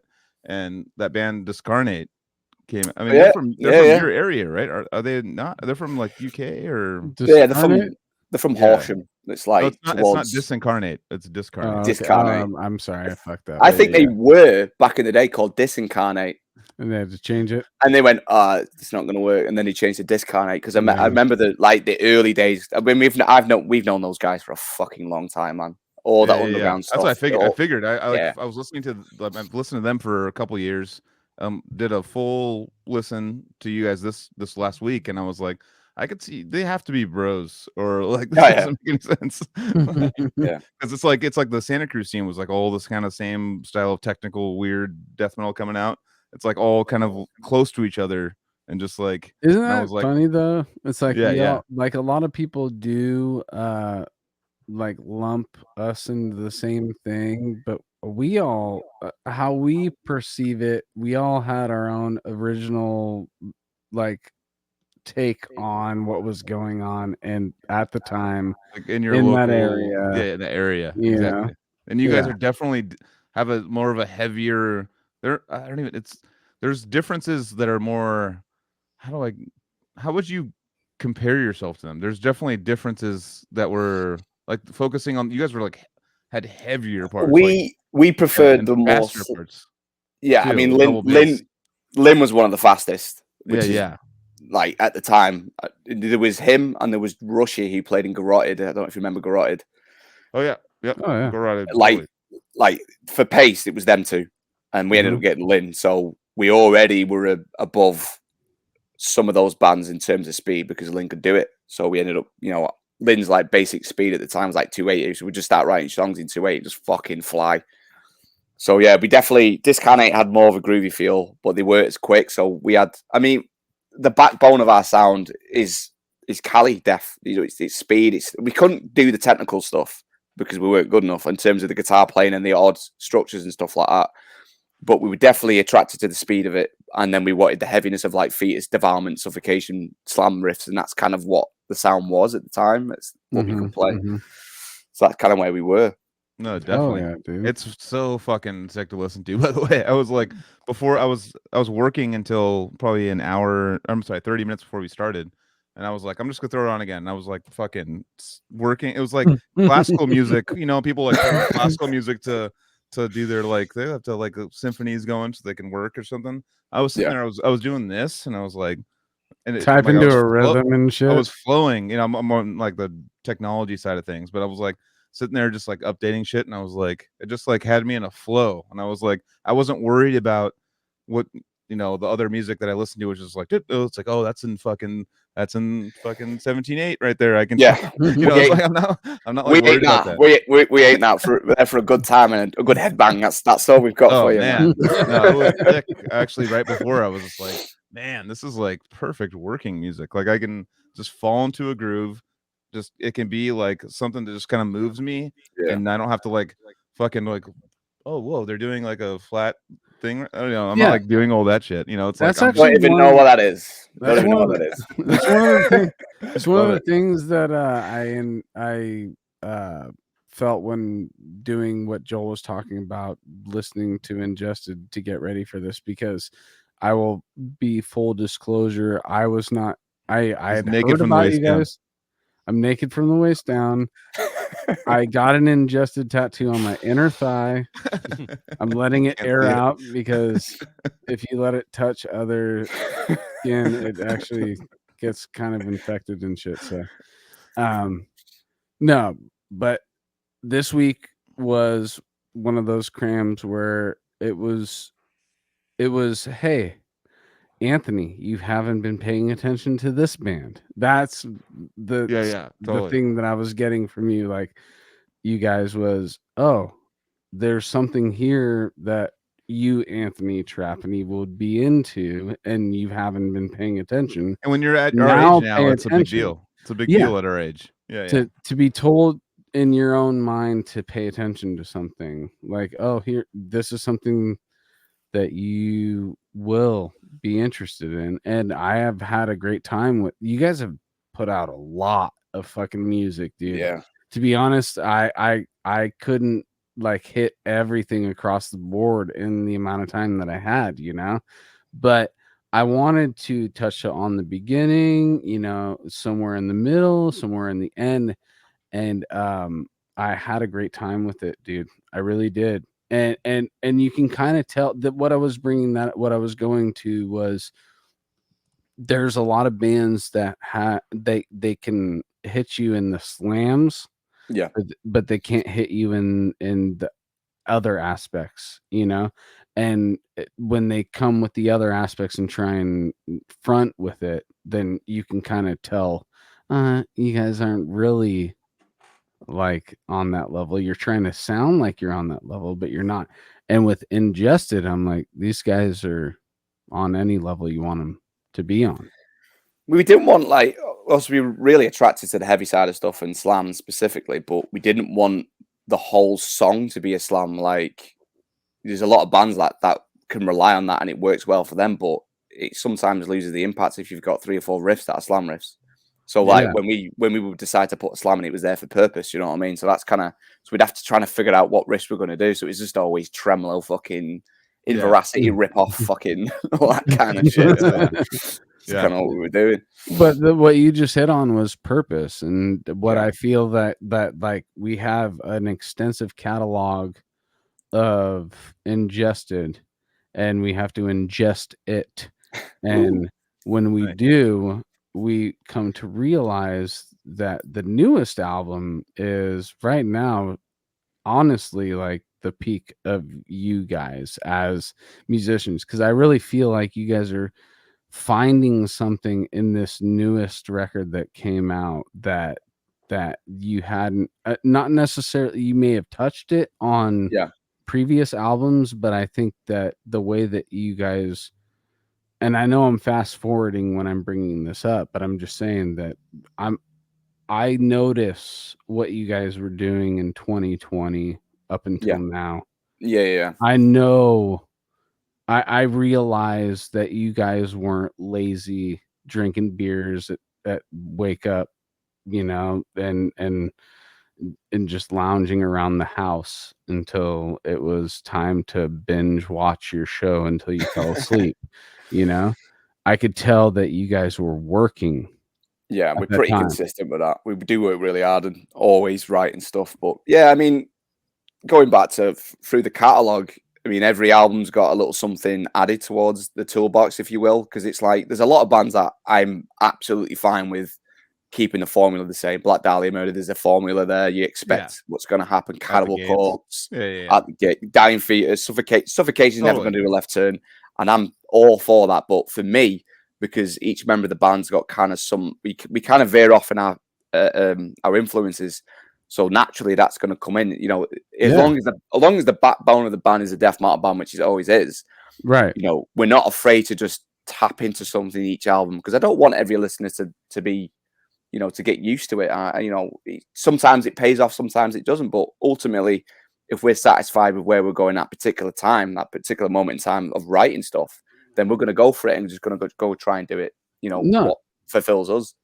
That makes sense, dude. And having a group of dudes that have their own individual tastes, but like you said, having that one backbone, so you guys all come together with that backbone.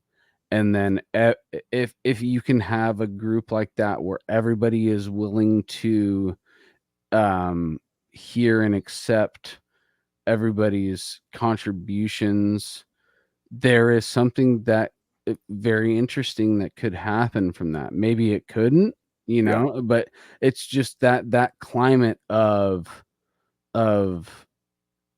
not just having the one point of influence, but having all these influences come into the one cauldron, and everybody's stirring it together with their own giant fucking whatever you stir a cauldron dipstick with, you know?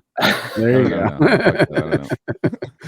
No, that's, I mean going back to what you were saying about the I mean, how the songs, like sometimes you can hear a slammy style band and you're like, oh, they're just trying to get to the heavy part. That's what they're trying to do. Like for these, these are very flowing. So you hit on a good point, Anthony. Like it's like I was just listening to it just like with a nasty face the whole time, and I was like, it just had this like nastiness to it. It was just fucking gross in the best way possible. You didn't want to stop that nasty face. No, I listened to, I would literally, because there's been bands, I mean, on here where I'm like, I listen to a few songs, like, all right, I got their style, I got it, you know.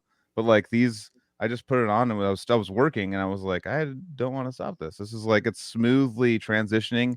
The heavy parts are exactly placed where they should be, and I'm making like, well, I'm doing that move.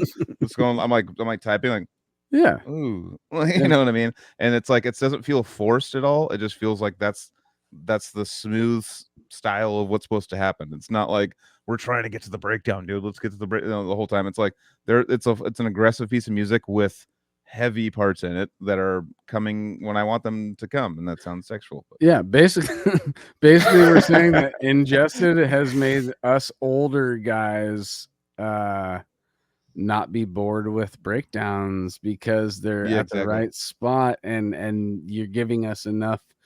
Yeah, how everything's organized and tied together is a refreshing aspect to that, subgenre of death metal that us, or I shouldn't even say us, just me personally. I mean, Joel's feeling it too, but I'm just saying I'm speaking for me, the guy who's the older guy who's heard so many slams throughout the last fucking almost half of his life, Yeah. and more than half of his life, and loving all, like most of it, but being able to understand that there's certain times where people just do it to do it. And I didn't, and that was our way of complimenting you and saying that you kept us interested. Well, job well all done. That underneath it, That's exactly what the sort of band we are. That's exactly the kind of experience you should get from Ingested. You know what I mean? Because no one's coming looking at my guitar playing and going expecting fucking Necrophagius or Spore of Possession. No one's looking at me for technical fucking. I mean, enough bands of that. You go find that all you want, but I ain't giving that to you. You're gonna get this concise song with these bits in and these bits, and you're gonna bang it. You're gonna nod your head for it, and that's kind of what. And it's well executed, and it's well organized too. That's the thing. Good. I'm glad that's coming across. The funny thing about it is, like, you talked about like how you went through the levels of like going for the relapse and seeing the guy at the shirt that did that, and you can kind of tell that in the music a little bit. It's like just pull in little bits. Just give me that. You can't give like a professional musician like a year and then here's death metal and like make it this style. Like you can tell that's authentic. Just like you just can tell when it's authentic. You're like, all right, I can tell. I don't know why I can tell it. I haven't pointed out why, but I can tell that I believe it. It's like there's definitely homages to Cali Death. That's when Sean, when I heard you say that you grew up on Cali Death, I was like, oh yeah, I know. I listened to your shit. I know. Yeah. So there's elements in there, definitely. I mean, that's the thing that kind of put us a bit above some of the bands in the UK, because the UK had its kind of, it's hard to explain. You can hear a UK death metal band.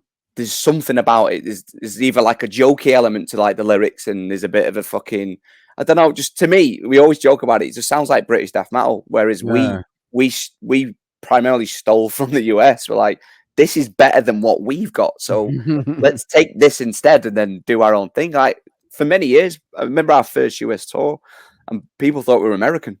I'm guessing because of stylistic choices or what they heard. I mean, I was like, that's a compliment. I thought you guys were American too until you came on the podcast. When I listened to you talk, and I was like, "There's an accent there." When I listened to the earlier, I did too. Totally true. I did too. Yeah. I was just gonna say that when I heard the first early stuff, I actually was thinking more Canadian because I was feeling Despised Icon. Yeah, we stole a bit of that in the early days as well. Beneath the Mask, a Despised Icon breakdowns. Phew. Oh yeah, absorb it all. Yeah, totally. Yeah, man. But hey, dude, that's what we're all doing. That's what jazz musicians, classical. Everyone's like, yeah. There's no original aspect to anything that we're doing. Fucking impossible. Like, it's really, unless you really want to go proper left field and like almost ruin your career, then let's. I mean, I saw we released a single the other day, and I saw a comment saying these have been releasing the same song for 10 years, and like had this weird little spiel, and just like, but what were you expecting? Yeah. It's like, no, I got this new guitar that it only does rhinoceros noises when I'm still the songwriter. You're gonna hear me. And then I'm the one guy. I'm the one guy who says that sounds fucking brutal, dude. Do you know what I mean? Like, fucking hell. Like, what do you want me to do? Stick a fucking harmonica in there just because it's gonna change your ear sound. Like, oh, what's this? Oh, this is new. It's like, no, you're gonna get this. This is what you're getting. Sorry. Yeah, Joseph, you got a question. Oh, it was a comment. I saw you on. I had to look it up. I found the exact concert. It was the Devastation on the Nation tour 2015 with Christian and Origin. Yep. In Oakland, California. I remember that show. Happened to be September 16th, 2015, which I didn't need that much detail, but that's what did that show turn into like more of a festival? Like it was all joined together? Because I seem to remember Parasitic being there. It was Parasitic Ejaculation and shout out SoCal. Yeah, no, wrong one. There's more like a big fucking tidbit. I went to high school with 2 of the Parasitic Ejaculation members, the brothers that are in that band. Yeah, they were in high school. It's Santa Cruz, right? Yeah, I remember them blast beating in the rehearse in the I was band actually room. referencing the band Parasitic. Parasitic, yeah. Sick band, but yeah, there's a few of those, but Parasitic Ejaculation. You're all stealing it. You're all stealing stuff. It's fine. I was like a year or 2 older, and I'm like, yeah, there's like a bunch of metal musicians that went to my high school, and I was like, yeah, maybe these kids will go somewhere, and now they're like playing huge shows, better, bigger. But anyway, that was a fun show. I didn't. I went for Origin. I remember seeing Ingested and being like, yeah, these guys are sick and definitely deserve to be on this package. And I remember, I think, was Surreption on that tour? Or was that a different? Okay, Surreption was the band. I like took their T-shirt home. I'm like, Deterioration of Minds. Let's fucking super go. Sick. Yeah. And yeah, man, it's just cool to see you guys still doing it. Obviously, that's cool about the slams and stuff, and the slams and Surreption. I remember seeing, Zenith Passage obviously has the same or similar style to them, and I like seeing Surreption. I saw Surreption with Suffocation with Anthony, and I remember like that style was like the Atheist do, but that style with the like the heaviness, because I'm like on this, I'm also half deaf, so like I can't hear a lot of things when they're going too fast live. A lot of the techie stuff I just can't understand live. My it's just to me, I can't like fully break it out, but like Surreption had the I was like immediately doing this, and then like the slammy stuff I'm doing this. But like the techie stuff, I have to know the song or else I'm fucked. Like I don't know what's going on. Like I have to really know the song or else I'm just like, okay, what's going on? And I like you have like rhythmic references to follow in Surreption. Totally. Yeah. It takes me a while to memorize Surreption songs front to back. There's a lot of sections. You can still do that. You can still do that. Yeah, you can find a pocket somewhere, right? Exactly. Yeah. And like for the tech shit, it's like, oh, you haven't. It's like you show up to a show and you're like, oh, you haven't read that book, dude. You know what's going on with the story. Well, this is like where Frodo fucking, you know what I mean? Like, you only do my right eye. I can't see out of it, dude. Yeah, exactly. And I can't read. It's to me when I've listened to the techie bands and I get to see them live, I'm like, fuck yeah. But if I don't know the techie band and I'm watching them, I'm like, I don't know the reference and they haven't figured out. I'm just like in my like. I have this fucking fantasy of them getting somehow. I guess tech death metal has to have like a silent disco where we can all have like a good mix in our ear, and it's like not too loud, and like I can hear everything that's going on. And like, I mean, Archspire does a pretty damn good job, like with their audio engineers and stuff like that. I can pretty much hear what they're doing. But they have a lot of breaks too. They have a lot of these breaks and stuff. Like there are silent references of. Yeah. I mean, that's what I'm saying. Like everybody gets a pair of headphones before they walk in. Well, in the future, it's probably gonna be like this. No, I've posted a picture of me at one. Oh, you already been to one? Oh, so I'm just referencing something. Oh no, I was on mushrooms and I look insane. I have like I'm wearing a banana suit and I have like a cheetah mushrooms. I have a cheetah like a blanket on, like a cheetah blanket because I'm cold. And my friend like I was like not social with anyone because I was all. They gave me too many mushrooms. Anyways, but like there's literally, I think there might be a mark. I mean, I don't know. In the future, probably like 15 years from now, there's going to be someone that comes through with like, hey, do you want to hear like a sick mix? And then like whoever you're close to, like you can have them in your microphone or something. I don't know. There's like for a lot of the faster music, it really kind of white noises out for me. And I have really bad hearing too, so it's great. I can't wait for all the audience to hear all our mistakes in fucking. I know. I know. I was like fucking when I was in Decrepit and shit. And I'm like, please take that shit off because I'm gonna miss some shit.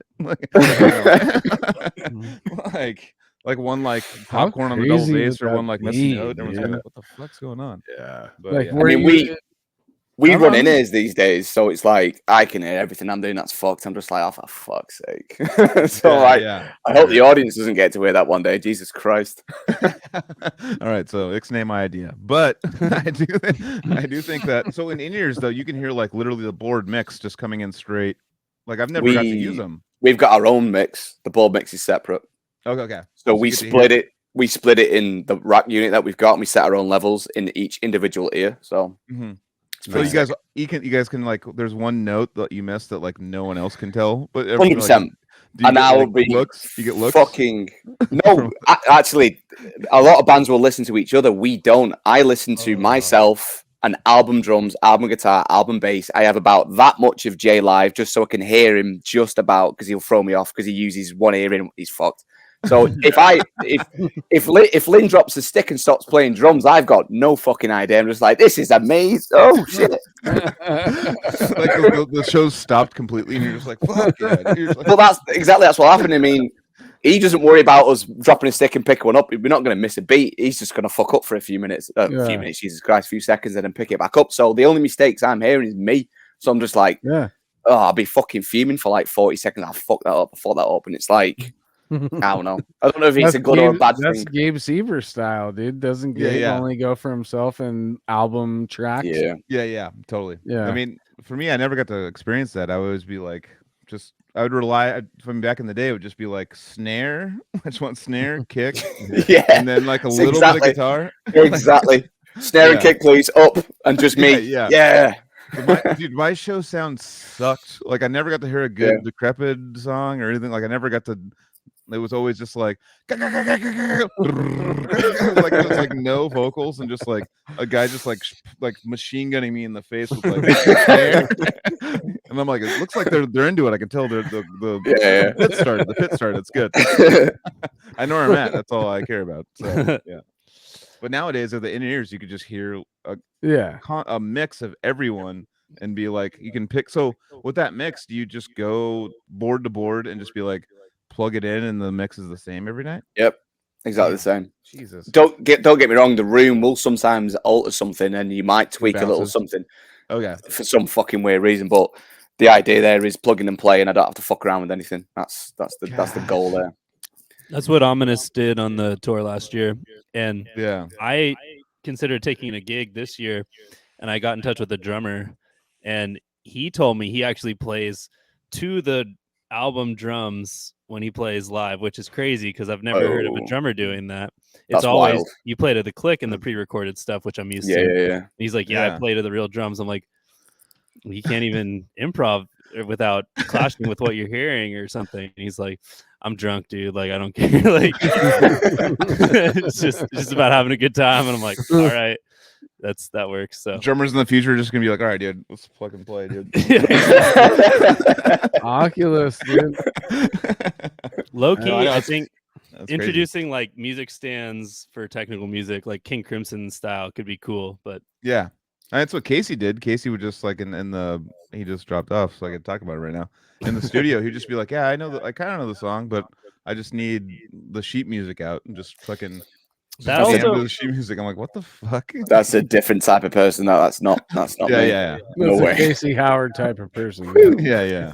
Joel, if they projected like the tabs behind them, do you think that would help you hear it? If you could like see the scroll by scroll. It actually could help me, but it'd have to be like big, like really big in front of me, where I'm like, all right, like watching it for a second, I'm like.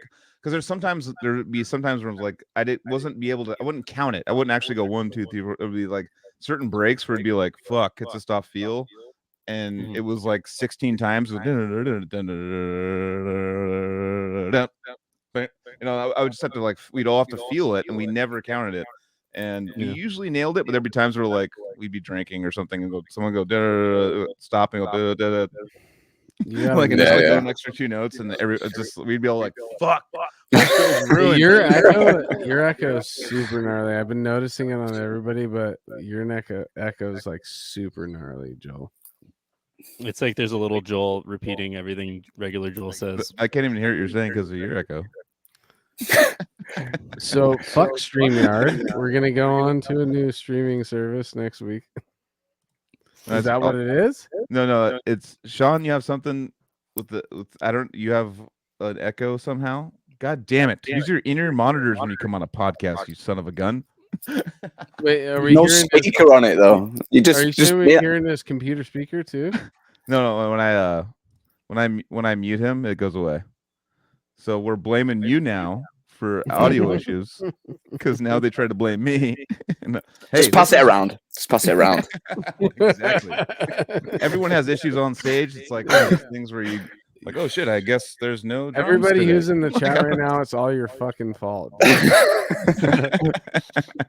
So let's run quickly the just the band history from catching up where we were with the earliest release, the like EP that was the comp, all the way up to the newest one. You've been on like a few different labels. You were on Century Media for a while. So you're now on Metal Blade. We started, like I said, we did that split, and then there was a label in the UK called Grind Ethic, and so we signed on to them after 2 shows. So we did that split and that split alone, and then we got poached by Siege of Amida Records before our first album. That was around 2008, and back at the time, it was like, because we were still in the underground scene, it was a big thing that we moved on to a label that was putting out, you know, not underground releases and other stuff. So we kind of got some flagship bands for that label. Whitechapel. Okay. That was their first album on there. Annotations and Autopsy were on there. Gotcha. Shit like the Plasma Rifle, all sorts of mad shit. For sure. But yeah, we signed with them. We got kind of like nudged out of the underground scene a little bit. And so we kind of like just did our own thing and ignored all that kind of stuff. So we were with Siege of Amida for like Surpassing, Surreption. Did we leave after Surreption? So we did two records with Siege. Then they merged with Century. So we did Architect with Siege and Century, and then we just ended up being with Century for like the cycle of that album. But we had an A&R rep there. Then Sony bought them out, and our A&R rep disappeared, and we got some other guy, and then he wouldn't answer our emails for 2 or 3 weeks. So as soon as Sony took over, we realized we went from like here to fucking all the way at the bottom. I see. Yeah. So we just went, can you release us? Because this is fucking nonsense. So we just, we got released. And then we went shopping for labels, and it ended up being between, it was weird. It's like, people didn't really want us, and it was odd. We were like, surely we must be something out there. And then we got 2 offers. It was Victory Records, which I'm sure you know that would have been a terrible idea. And Unit Leader Records, which was like a weird look back in the past. It was like all the bands I grew up were on the Unit Leader. I was like, well, yeah, let's do Unit Leader. Even though at the time we were trying to push a little out and, you know, not kind of in that route, but the route worked out well for us. I mean, with Unit Leader for fucking quite a while. There's quite a lot of releases on Unit Leader. And then obviously we joined Metal Blade. You know, our contract came to an end in Unit Leader. Obviously, when Eric died, weirdly enough, the guy that signed us for Siege of Amida took his place and ended up joining the label and being our rep there. But, you know, once our contract had ended, we were satisfied that we'd done as much as we could on that label and decided to move forward. And luckily we got one of the best labels out there. So I was like, this works for me. No, fuck yeah. That's awesome. So, I mean, tell the story. I mean, for going from like a independent label to a big label, like what's the jump like? Like, I know when I was in Decrepit, it was Unique Leader to Nuclear Blast. Yeah. And just like, there was just like a guy we could call all the time, like Gerardo, be like, hey dude, this sucks. What's going on? Like, and like all of a sudden we had a guy, you know, that we could just call and be like, what's going on here? Like, talk about like a band going from that kind of like more independent label to like like one of the giants. I'd say the biggest thing is staff. There's a whole staff for all aspects of the project. So it's like, obviously we had an A&R guy, then we got a project manager, and then we had all this all kind of like project manager. It's like, so we had all these contacts for these different areas of the label. Whereas like with Unit Leader at the time, it was like 3 people, but we'd only deal with Jamie. So like you already knew like, but Metal Blade was such a huge thing. You could feel how big it was as soon as we joined. Like, yeah. And just, you know, invoices came on time, invoices paid on time. This is there. You're doing this, and that. So when we went to Metal Blade, Lynn, our drummer, was still managing the band. And we went, right, we need to get a manager. So we ended up getting a manager as well. So like it all changed. It's you know, it all feels pro. Do you know what I mean? I'm not saying that being on Unit Leader didn't feel pro, but it still felt shout out Matt independent and stuff. But yeah, I mean, it's still like you're not like you didn't make a ton of money from going like small to big, but you also got the opportunity to tour. Yeah, way more often because they're like, oh, a Metal Blade band. Like you all of a sudden you get the offers. Yeah, you get a booking agent. You get like all those things like set down. We already had that in place, to be honest. I mean, the only thing we've been with we were Continental. We a guy called Dan DeFonce, who's now on TKO. Oh yeah, I know Dan. I love Dan. We were with Dan since 2015 for the States, and we had a guy called Martin who was, I can't remember. Martin now works for Avocado, but basically we were with Martin beforehand, and then he joined Avocado, and we went to Avocado. So like we kind of already had all those things in place. We've got we've got an agent in Australia, so everything was there. It just label wise, we'd hit where we've got as far as we can go in terms of the label. Because if you look at the roster, we were kind of like hitting the glass ceiling at that point. It's like, no offense to any of the bands, but we were one of the bigger exports on there, and it's like there needs to be a next step here. So the next step was we need a bigger label, we need a manager, we need to push the band forward as far as it can go at this point. And obviously, don't get me wrong, it comes with its pluses. Metal Blades, is a respectable label. A lot can happen. There's more eyes on it, but in terms of the work ethic and the tours that we got, it was all us early on. I mean, we've got a manager now who's managing Cannibal Corpse and Whitechapel, so we do have extra avenues to explore now. But I guess that's the music industry. It's the Johnny Knobs. Well, yeah, it's no. I know Johnny Knobs, but no. Yeah, when my first European tour, Johnny Knobs was doing sound on that tour, so I've known Johnny a long fucking time. But yeah, no, fucking rules. Yeah, I love the guy, man. Sound and he's also a fucking chill ass dude, very professional. Yeah, he's tour managing the Cannibal Corpse tour, so I can't fucking wait. It's gonna be a breeze. Do you know what I mean? Awesome. So, but yeah, we share the same management, Unchained management. So doors have opened. If you will, right. The thing that we wanted to happen has happened. So, well, it's the bigger fish in a smaller pond moving to a bigger pond type deal, and now you're in the bigger pond and you're seeing the possibilities and what you can do in this bigger pond, and whether or not you guys act on it at the right time because of how that we've been terrible for timing. We've been awful for timing. We're always I mean, we're fucking 17 years old at this point, and we've always just keep missing these little things. It's like now it kind of feels like maybe we're getting the right things now. Do you know what I mean? Because we've all felt those though, dude. I know we've all gotten those where you just realize that the fucking climate, you didn't catch up to it at the time that you wanted to do something, always a step behind, man. But just keep putting your art out no matter what, dude. It's still gonna be,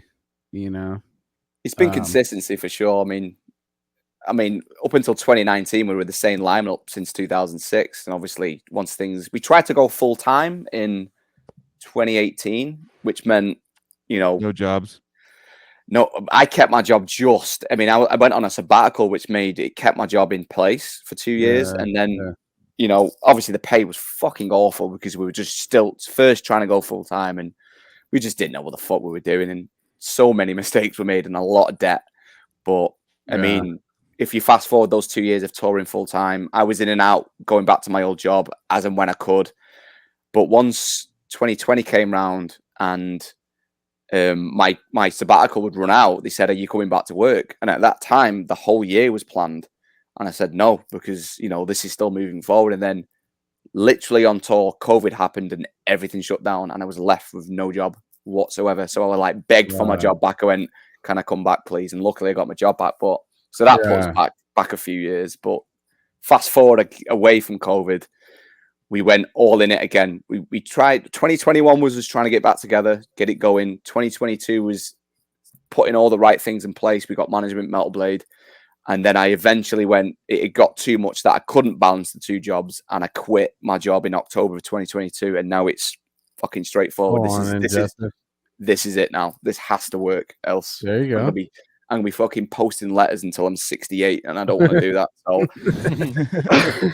no, for sure, Sean. I back that move, dude, because I want to see you see it through. Yeah. You know, and I watched YouTube video of you guys during the pandemic. You guys put on yeah, we did a full live set. Yeah. Very professionally done, very entertaining to watch. That's where we thought it was going at the time, though. I mean, Yeah. this is what we have to do. I mean, but Joel and I have a mutual friend, Dan Kenny, my best friend from Dan. You know Dan. Yep. And then Suicide Silence was doing kind of the same thing when they did that tour, like buying virtual tickets, tour type thing that they did. I thought, I thought that's the way it was going to be. Joel and I both sat back. I remember Joel and I having this conversation of, oh, this is now how things are going to have to be done. You know, not only that, our homie is at the forefront of this shit because nobody else is really doing this. And I thought that at that point, you're like, I have no idea how long this thing is going to last. Just kept going. This might be live music now, guys. Yeah. Well, I thought that was really cool. I thought it was like, because I always talk about, you know, with bands and stuff, like obviously it's a struggle nowadays, and you know, like CDs, like who the fuck, like CDs nuts. Like a lot of people don't have CDs, like they're not doing CDs. It's like, I mean, they're doing CDs, but I it's do, not like, motherfucker. I know, but I don't have a CD player anymore. I'm like, my shit's like, I got the new things and they don't have CD players anymore. And I'm like, what the fuck? Like that was my like vinyl, you know, of my era. And it's kind of like seeing it go away. And I was like seeing what, you know, the stream, Spotify, what these things are bringing to the table. And it seems like less and less and less. It reminds me of like just a corporate job where it's like, oh yeah, first you're commission. All right, now we're getting rid of commission. Now you're hourly. All right, now you're hourly. All right, we're cutting your hours. Or it seemed like that kind of thing was happening in the music industry.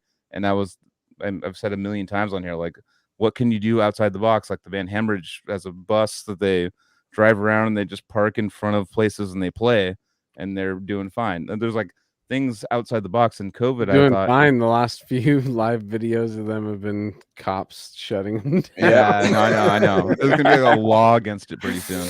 But still, like it's cool though to see like the innovation stuff, and I think COVID really forced bands to be like, all right, dude, you want to quit or do you want to do something new? And I thought like there was bands that I was watching that I was obsessed with that were like doing live streams, and they were coming, oh, help us.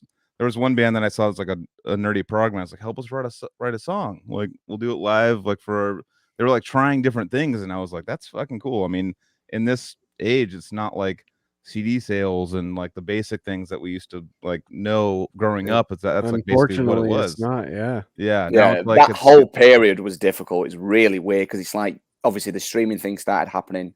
I think Suicide took quite a big risk doing a tour that way. I'm not sure how it worked out for them financially, but we tried to get really on top of it, and the company that we work with they were like, this is what's happening, let's do it. So we got like a decent rate to work with them and do our first thing. So we managed to do a bigger venue, bigger budget, looked pretty good. I mean, don't get me wrong, it paid off. We didn't lose money doing it, but it wasn't like this is the future. Do you know what I mean? We're like, we're kind of like, well, maybe this isn't the future. And then you could see all these bands doing Patreon, and you know, the full-time bands are trying to do all that kind of thing. But it's like, you know, I had my family, my kids, and I got back to my job, and I was like, well, I can't give all the time to Patreon because I can't just sit there all day and hopefully get money. How many kids you got, bro? I've got 3. Same. We're in the same boat, bro. Me and you. Fucking full house, bro. As my grandma would say, did you guys figure out what the cause is at yet? 11, 7, and 5. I've got just about to turn 9 and 2. I've got twin boys. They're about to turn 3 in a few months. So are they all boys or the oldest girl? Oldest is girl, and I got twin boys. All right. Damn, dude. So that was like, I am not spending my days trying to make content for Patreon. I'm going to go to work. Exactly. Work the job. So like you were saying, then bands are trying to figure out what to do there. We just went, right, we've got all this time. There's no gigs going on. So what can we do? We remastered our first EP, got it remixed. We had that ready to go. We re-recorded our second album entirely because we couldn't find the original stems for it. And we fucking hated the way it sounded. So we went, fuck it, let's redo it. And we wrote 2 albums. We were like, right, that's what we've done. So we've got content. That's pretty good. Once this happens, so have this EP, have our second album while we can't tour. Here's our new album, and we've already got one. So we just kind of did it that way. We thought it's going to come back. It has to come back. So hopefully when it comes back, we've got all this shit ready to go. God, I think most bands that like bit the dust were bands that like released. They're like, dude, we're gonna release this album, dude, February 2020, and then we're gonna tour it, and then we're gonna like, you know what I mean? Like, gee, there's so many bands that did that. Ours was pushed back 6 months during 2020, and it's I know bands bigger than us they fucking wait until shit opened up again, but we're like, why? What's the fucking point? Didn't we sitting around? Didn't Synesthesia come out January 2020? It did just before it shut down. But we weren't like, you know, we had we have families and jobs, and like we're not like trying to like, dude, we're like old. To us, I mean, we're old. That was we still love making music. That's what it is. Yeah. Well, at least you didn't have to worry about touring it anyway, so there's no pressure there. Totally. All you festival promoters that are listening to this right now, you want Odious Mortem to play? Decent amount of money might get us out there. I'll go for about $6. Name your price. As long as I can sleep somewhere and like flights paid for. If I get flights, $6, dude, ham and cheese sandwich in a hotel. That's probably what you would get. Yeah, if totally. Get us out. If you can get us out there with our equipment, it's like like going into Europe nowadays. Like you're instantly like the bands that were going to tour in Europe in March or something, 2020. Like that there's so much money that's spent in plane tickets, hotel, travel, like everything that's like instant negative. It's like you start off in the hole and then you have to dig yourself out. It's Europe for us going out there. Like I mean, luckily for you guys though, your visa process to get to our side of the world isn't as bad as it is getting us to fucking your side of the world. The visas, oh my fucking god. Oh yeah, Jesus. We're like, I think every US tour with flights and visas, and then it's about 10,000 already in the hole. It's a DUI, bro. It's one fucking DUI wild. on your tour. One DUI. Wild. Yeah, if you know how much DUI costs. That's how I. He's from Pacifica. He knows how much. That's how I count money, guys. Okay? Speaking of Pacifica, we're in the thousands. DUI is 10,000. The dude who I'm about to do a live bagging, and I'm sending it. We got it, dude. Go live bagging. Dude, where's Casey with the soundtrack, dude? I know Casey. He went to bed because he had a long day at work. Well, love you, Casey, but nobody knows that song. I know the song. I think I know the song. Hit it. So Sean, let's explain it to Sean because Sean doesn't know what the fuck's happening. If somebody orders a shirt while we're, I do. I understand. I've seen it. It's cool. Boom. He's got it, dude. I have to figure out what song it is. We have a current live bagging. That's not it. It might be it's gonna rock you, dude. There it is. This is it. All right. I gotta find the shirt. Now we gotta find the shirt. I didn't say I was ready. I just said I'm gonna. Well, I just found the song. Like Jesus Christ, man. I love that you guys are you guys got it, and I'm just sitting here fucking just talking into a microphone, dude. It should have said live bagging in 5 minutes when I'm ready to bag. T-5. T-5 when the professor's ready. No.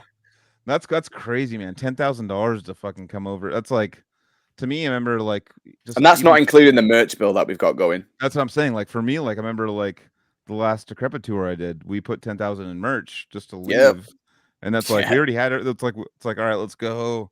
Like let's drive 4 hours. Like after we put the 10,000 in merch, and like it was nothing to do with like getting to that place and then doing 10,000 merch and then leaving. Like it's 20,000. You know, it's like, crazy. Like the risk involved is just fucking frightening.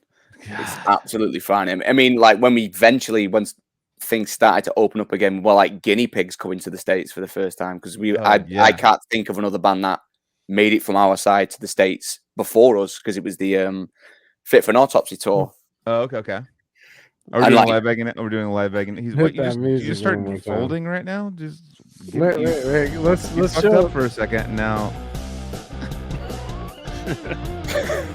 Jesus Christ. All right, let's see your folding style. I remember Max was giving you shit from. Oh, he's rolling it. He rolls it. Oh, roll. That's old school rolling it. Jesus Christ. Yeah. Well, this is a double shirt order, so I actually have a lot of leeway with respect to roll 2 next to it. Yeah, dude. Nice, it's not as satisfying as tucking a single shirt into a 9x6. But So they go the OG and the full Yep. color. I Nice. got both. Shout out to who we shouting out to? It was the guy at the top Oh, of the beginning guy. Oh, it was oh shit, I can't remember. I'll scroll up, dude. Shh, I got it right here, dude. Joe Hartman. Oh, Joe Hartman? what up, Oh, dude? yeah, Shout out Joe Hartman. He's That's down the the homie street from Anthony right now. Yep. Hey, he's been behind on like time wise, but every week he hits CDP. You know, so CDP is that what we're calling it now? No, Fucking that's what I just CDP. called it, dude. Fuck you. Whatever, Fuck dude. you. Your hat's A, dude. Dude, Aloha's back. Fuck all y'all. A nice shirt. No, Nice. but Look listen, at that bag. Look at that bag. That's a he double just bag. hit the Masvidal episode. Masvidal. episode. That's how I was in the beginning of this episode. Poor Sean. We just get all drunk at night, and he's in like it's like 6 I a.m. know, like, I want to join you guys, but it's 5 to 7 in the morning. That's He's like, I got a fucking family, dude. I can't do this. Sorry, dude. I'm sorry. I know how you feel right now. But no, I was gonna say he just hit the Paul episode, and I'm just like, dude, he's that many episodes behind because Paul was what 80 something. I don't know. You memorize like numbers?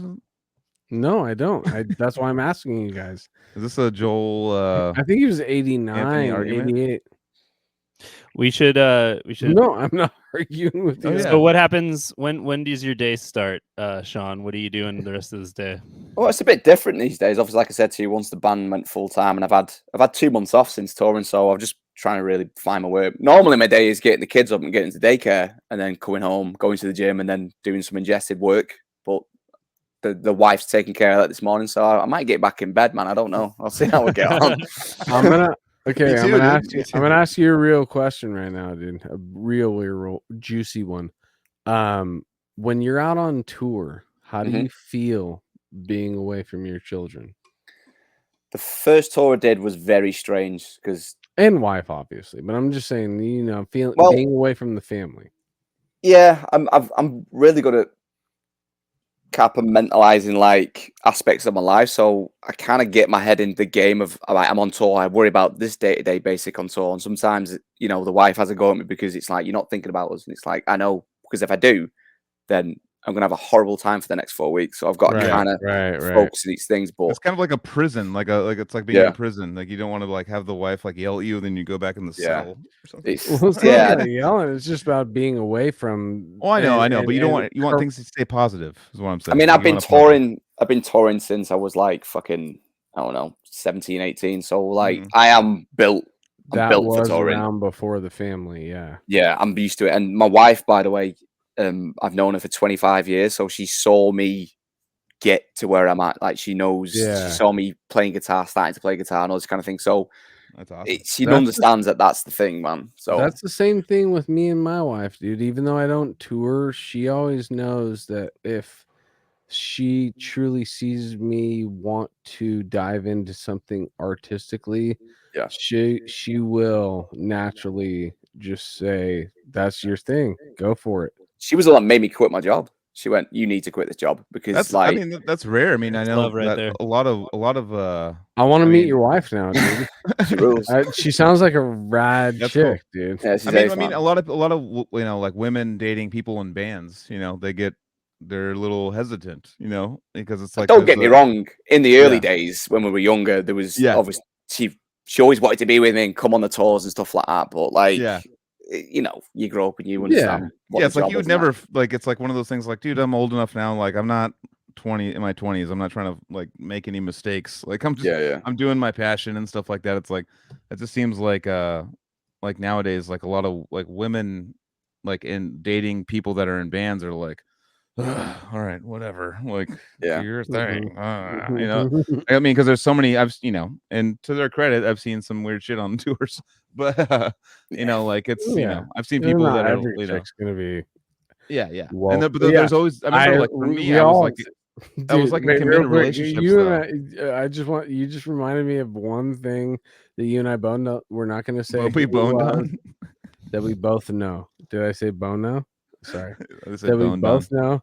And I'm not going to say who it was, but it was the most unprofessional thing that a girl could do for a band while she was on tour. She got up on stage and did something that yes. You remember that, dude? Yeah.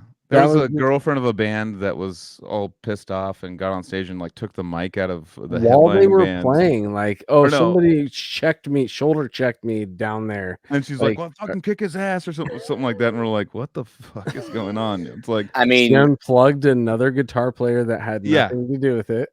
Once Ingested started going, there was a rule that there's no girlfriends on tour. Yes. Not happening. I think that's a very good one.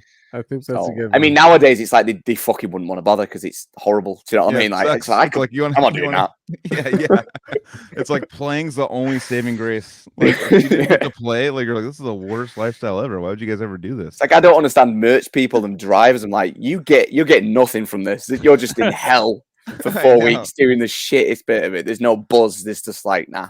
So, no, my one of my best friends and this is, we live in this house together.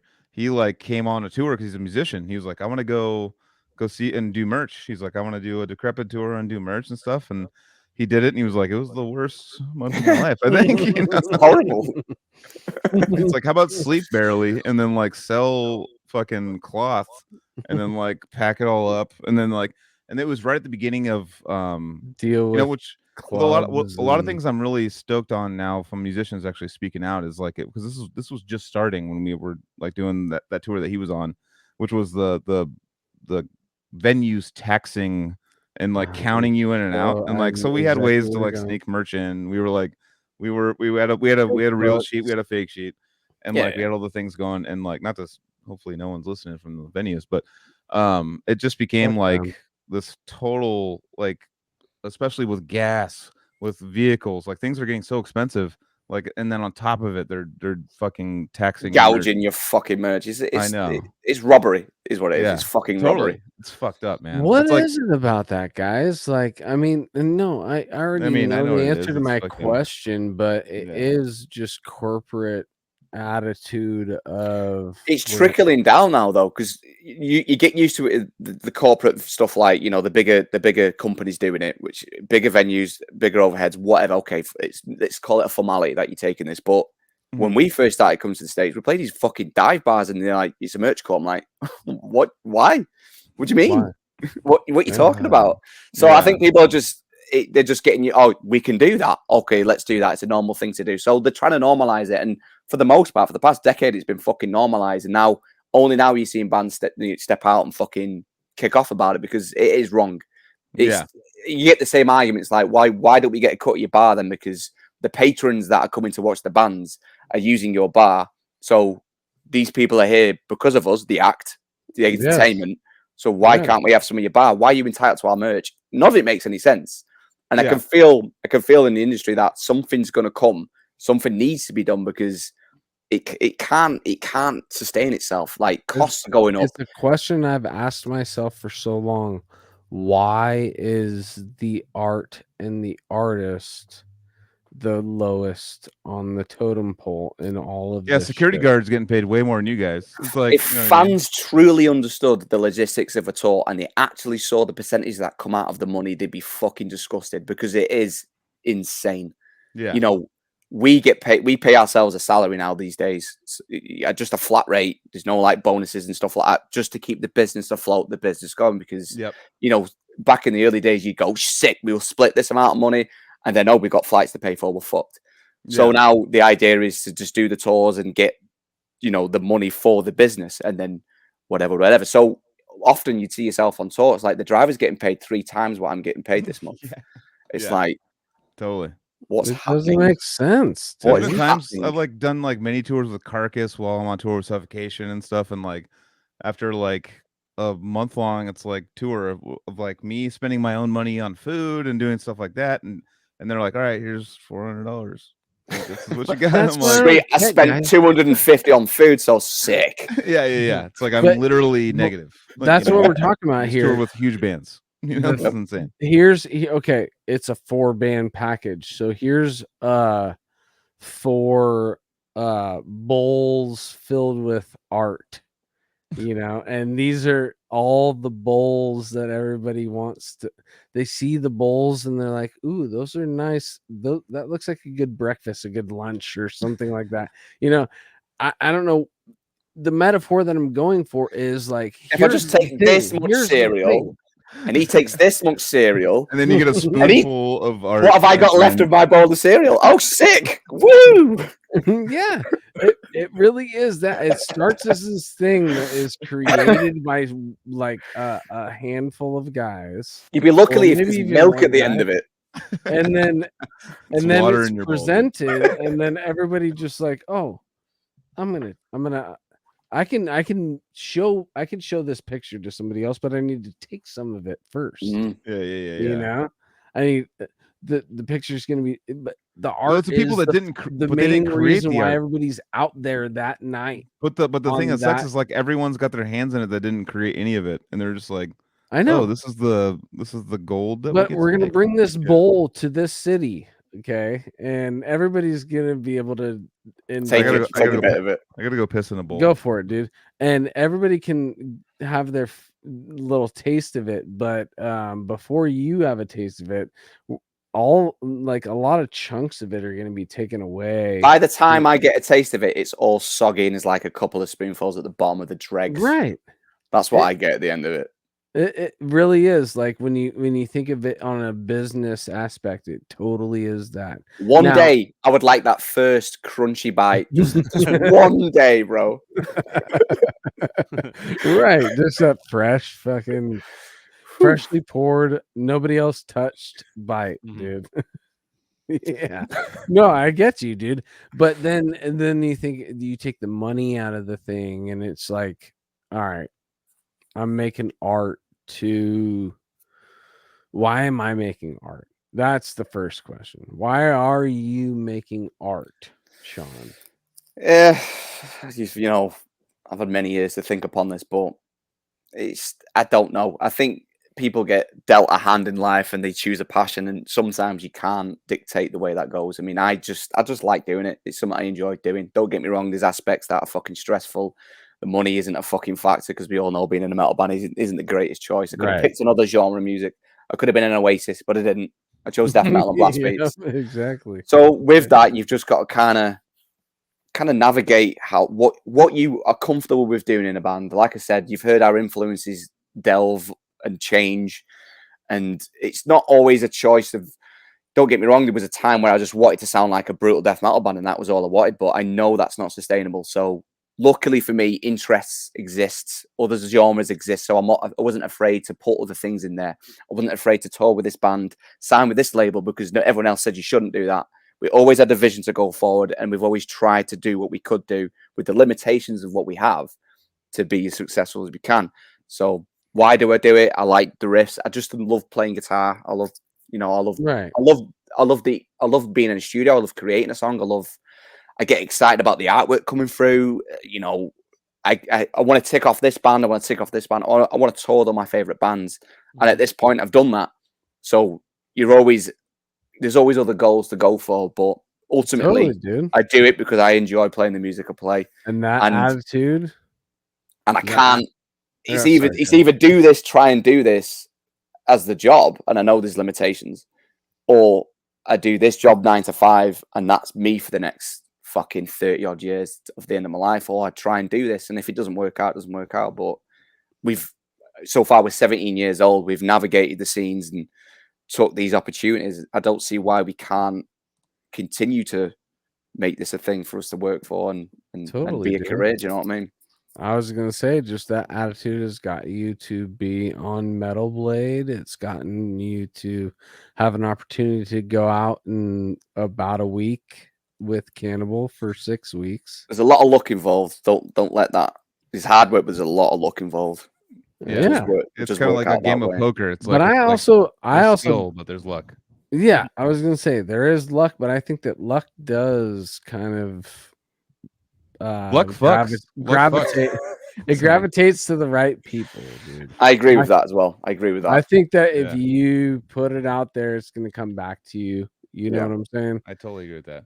And I mean, we've always put ourselves in positions to get the luck. It's not like we've just sat on our ass and gone, well, when's this fucking going to roll around? At least there's been work involved to get the opportunities. But like I said, it's not. It doesn't get handed to you. In life, I've always noticed that, like, if there's something that I have my eye on, I really need to happen, and I want it enough, and it just happens because I want it so bad and I'm working towards it, and it just kind of. I'm not everything, but like some things, just like you're, like I feel like there's some sort of. I don't want to get spiritual, but there's something that like just goes like, all right, well, you didn't think you were gonna get it, boom, you got it. Like you know, you're like, whoa, I thought this was impossible. I didn't like. I remember my number one dream in my life when I was a kid was. I just need to play one show to open for Decrepit Birth. Like, I mean, you know, and then all of a sudden, like 5 years later, I'm in the band. You know, it's like there's things that like I've just worked for that I'm like, oh, we could. I mean, we're just a shitty band with no drummer, and we're like working, and everyone quit, and I was like, this is falling apart, but I want it so bad, you know. And then like all of a sudden, the stars just come together, and I'm like, what the fuck is going on? That's the best thing though, because it's like. Don't get me wrong, in my early 20s and stuff like that, the dreams of doing these things. And as the years go by, you do get used to it in a business sense. You go, right, we're doing this tour with this band, this tour. But there are always elements that you go, fuck, I'm friends with Suffocation. They're my friends. Yeah. What the no, it's insane. fuck? I know it's insane. I'm going on tour with Camel Corpse. What the fuck? But it's like, there are always those times where you sit back and go, if I'd have told me this fucking 15 years ago, I don't even know. You never expected it. You were just like, "Fuck, we gotta get to that place where we can actually do this." You know. Yeah.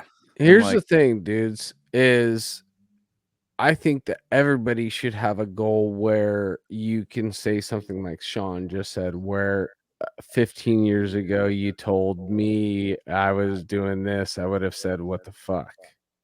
If you can do that in your life, it doesn't matter about going into music or whatever you're talking about, whatever you want to, like, there, I believe that when you have a goal, what makes it a true goal is when you say, I want this to happen, and you really feel like that needs to happen. It's not naturally just it's like the want, the actual like in your heart. But I'm saying, you know, you could say it, you could say it and not want it, but there's like this thing that happens where you have the right feeling in life and you just say, I want this. It naturally sets this thing in the back burner that will always be there for you to get to that thing.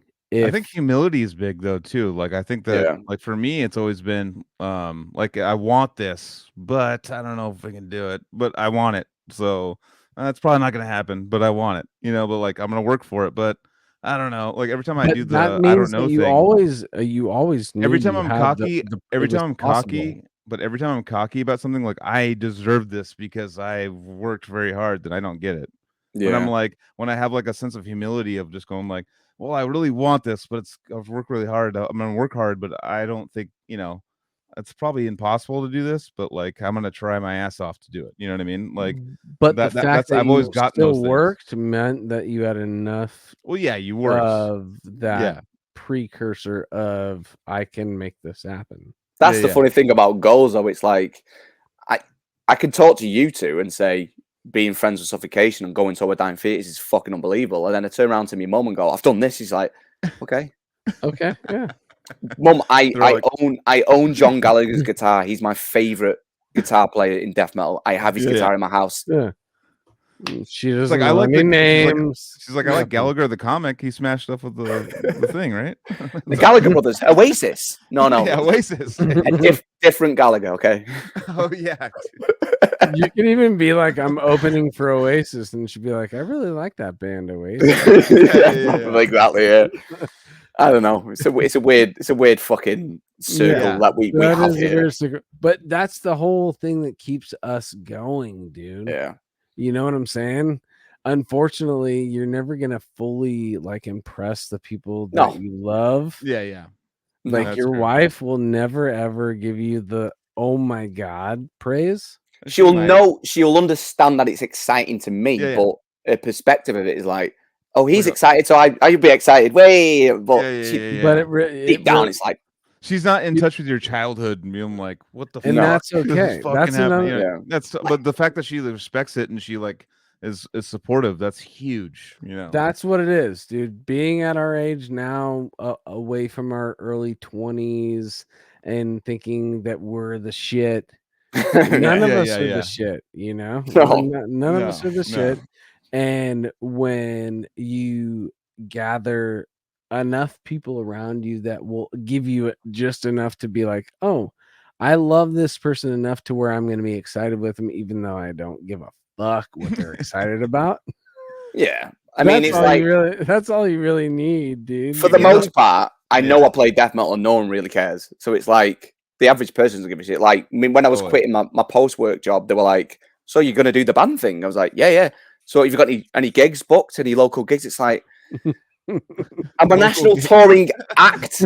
I know. They just don't have they're not local on the same, do you do your own songs or do you do covers? I'm like, oh, for fuck's sake. It's like I've literally I'm going on tour with Cannibal Corpse for 6 weeks. I've literally played New York City more than I've played my local I've been town. to New York City 9 times. I've been to 9 times.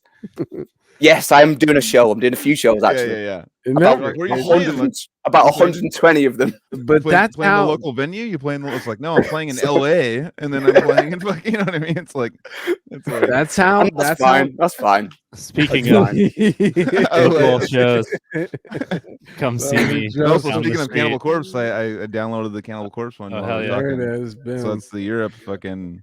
I can't pronounce any of those names. Barcelona, I got Madrid. But our funeral and Cannibal have a thing going. I think that no matter who you are, those earthing aspects that level you take you right back to the surface of Earth. You floated a little bit, dude. Nah, get your feet fucking back down. I really think that those aspects in life are very important to push us forward, and you learn that those can come from people that are very close that you wish that would be more accepting in your path, but really it doesn't. I don't mind it so much though, I don't really mind, because at the end of the day, I'll sit, obviously I've been in the band now for 17 years, I'm sit back and I go, literally what we do, what people hear is a guy doing monster noises. There's literally a guy doing monster noises, and this is taking me around the world. It's if you truly step back and analyze what we're actually doing, it's pretty stupid. It's pretty ridiculous. Yeah. You know what I mean? So I can totally understand why people don't understand it. A literal perspective of someone that hasn't gone through the whole jump through the things and stuff, and they don't understand it, and you have to the number one thing is presenting your band to someone that doesn't know about death metal, and you're like, dude, this is so sick. Like, this is something I've been working on. It's this coolest thing in my life right now. It's just like, and that's what they're hearing. They're hearing literally like someone like fart into a microphone, and they're like, dude, this is the sickest thing. My whole life's about this, dude. Exactly. That's exactly it. So I tend to do, if people don't know what I sound like, I just give them an instrumental track and go, like, this is what I do. Like, so they don't go, I don't understand. I don't understand what this is. It's like, at least you can hear, because the vocals. The vocals are gonna have an issue. Like, people have been listening to fucking vocal driven music their whole life, and they're like. They're only focused on the vocals and the lyrics, and then you give them a guy going like, and then they're like, okay, well, what's in it? I told them, I usually tell them I went through this too, and what it is you turn to find out that the vocals in death metal are an instrument as well. They're part of they're like a didgeridoo of. That's the only way to explain it to them, though. Yeah, because you can't change the rates. It's an instrument. It's not. This is not a thing, because it's taken us 20 years to 10 or 15 years to actually accept it. And this burp sound that he's doing is really hard to do. Trust me, it's difficult. And shout out to Jared Dines. That guy did a special where he's going around concerts and going so do your best death metal like yeah, shit. I saw that. Yeah, I did see that. Yeah. And some of them are fucking awful. Yeah. They're like trying. They're like, so you'll say that it's not easy to do, right? And they're like, yes. And like he just goes around to everyone. There's sometimes you'll get like one guy that's a vocalist of a band for 15 years, and he'll like do like pig squeals and all the fucking tricks and shit. And then like that'll be like respect. But people that are like kind of like downplaying it, it's like try to do it. Like try to make it sound good. Like, you know, and Cheney, shout out to Cheney. Like Cheney was like she got on to Your Mom's House podcast with Tom Segura, and Christina Pazinski started playing her videos on there. And then she tried to do it and started coughing like immediately. And then Cheney was telling me that Christina was hitting her up in the DMs going like, hey, can you like teach me how to do that? And it's kind of crazy. Like I used to hate death metal, but now like I'm like seeing like a woman go out and just do it pretty sick. She's like, fuck, like I need to learn how to like how the whole thing works, because people just think like, oh, you just make a like a Cookie Monster voice and you're done. It's There's like, so much more involved. So much more. I couldn't do one song vocals. I can do bits and bobs in and out, but standing there for 35 minutes doing a show, it's not happening. I can't do it. It's too hard. It's too difficult, man. I mean, Anthony could only do it like, I mean, I can't do it right now. He would just like blow me and just get. I mean, no, 35. I've done 35-minute sets. That's gnarly, dude. I mean, doing a tour like that, like you have to do it like, I mean, like we toured Whitechapel and stuff, and I would just be like, how do you like? I'd just feel like, how the fuck do you like do this for 45 days? Yeah, for an hour. I mean, like, you touring with Severed, it would be like 12, 13 songs if we could do our whole set. And yeah, that was a test of my physical ability. How was your voice when you got back? There was a time on that tour where I had to stop talking to people for 24 hours straight. Yep. I stopped talking for a day. Yeah. Because it was getting scary in the middle of it, to where I felt like I could lose my voice, you know. Damn. But that day after that, I came back strong, dude. It actually was like, I'm glad that I had that time. I didn't miss a show, and it was a long drive. So how's your sign language? You're like, I just basically flipped everybody off. I showed them my dick, and when I needed to pee, and they pulled over, dude. What did you show them when you needed to take a shit? Oh, you know, dude. Center of his I'd asshole. wink my butthole at them, dude. No problem, dude. While they're driving in the passenger seat. Look.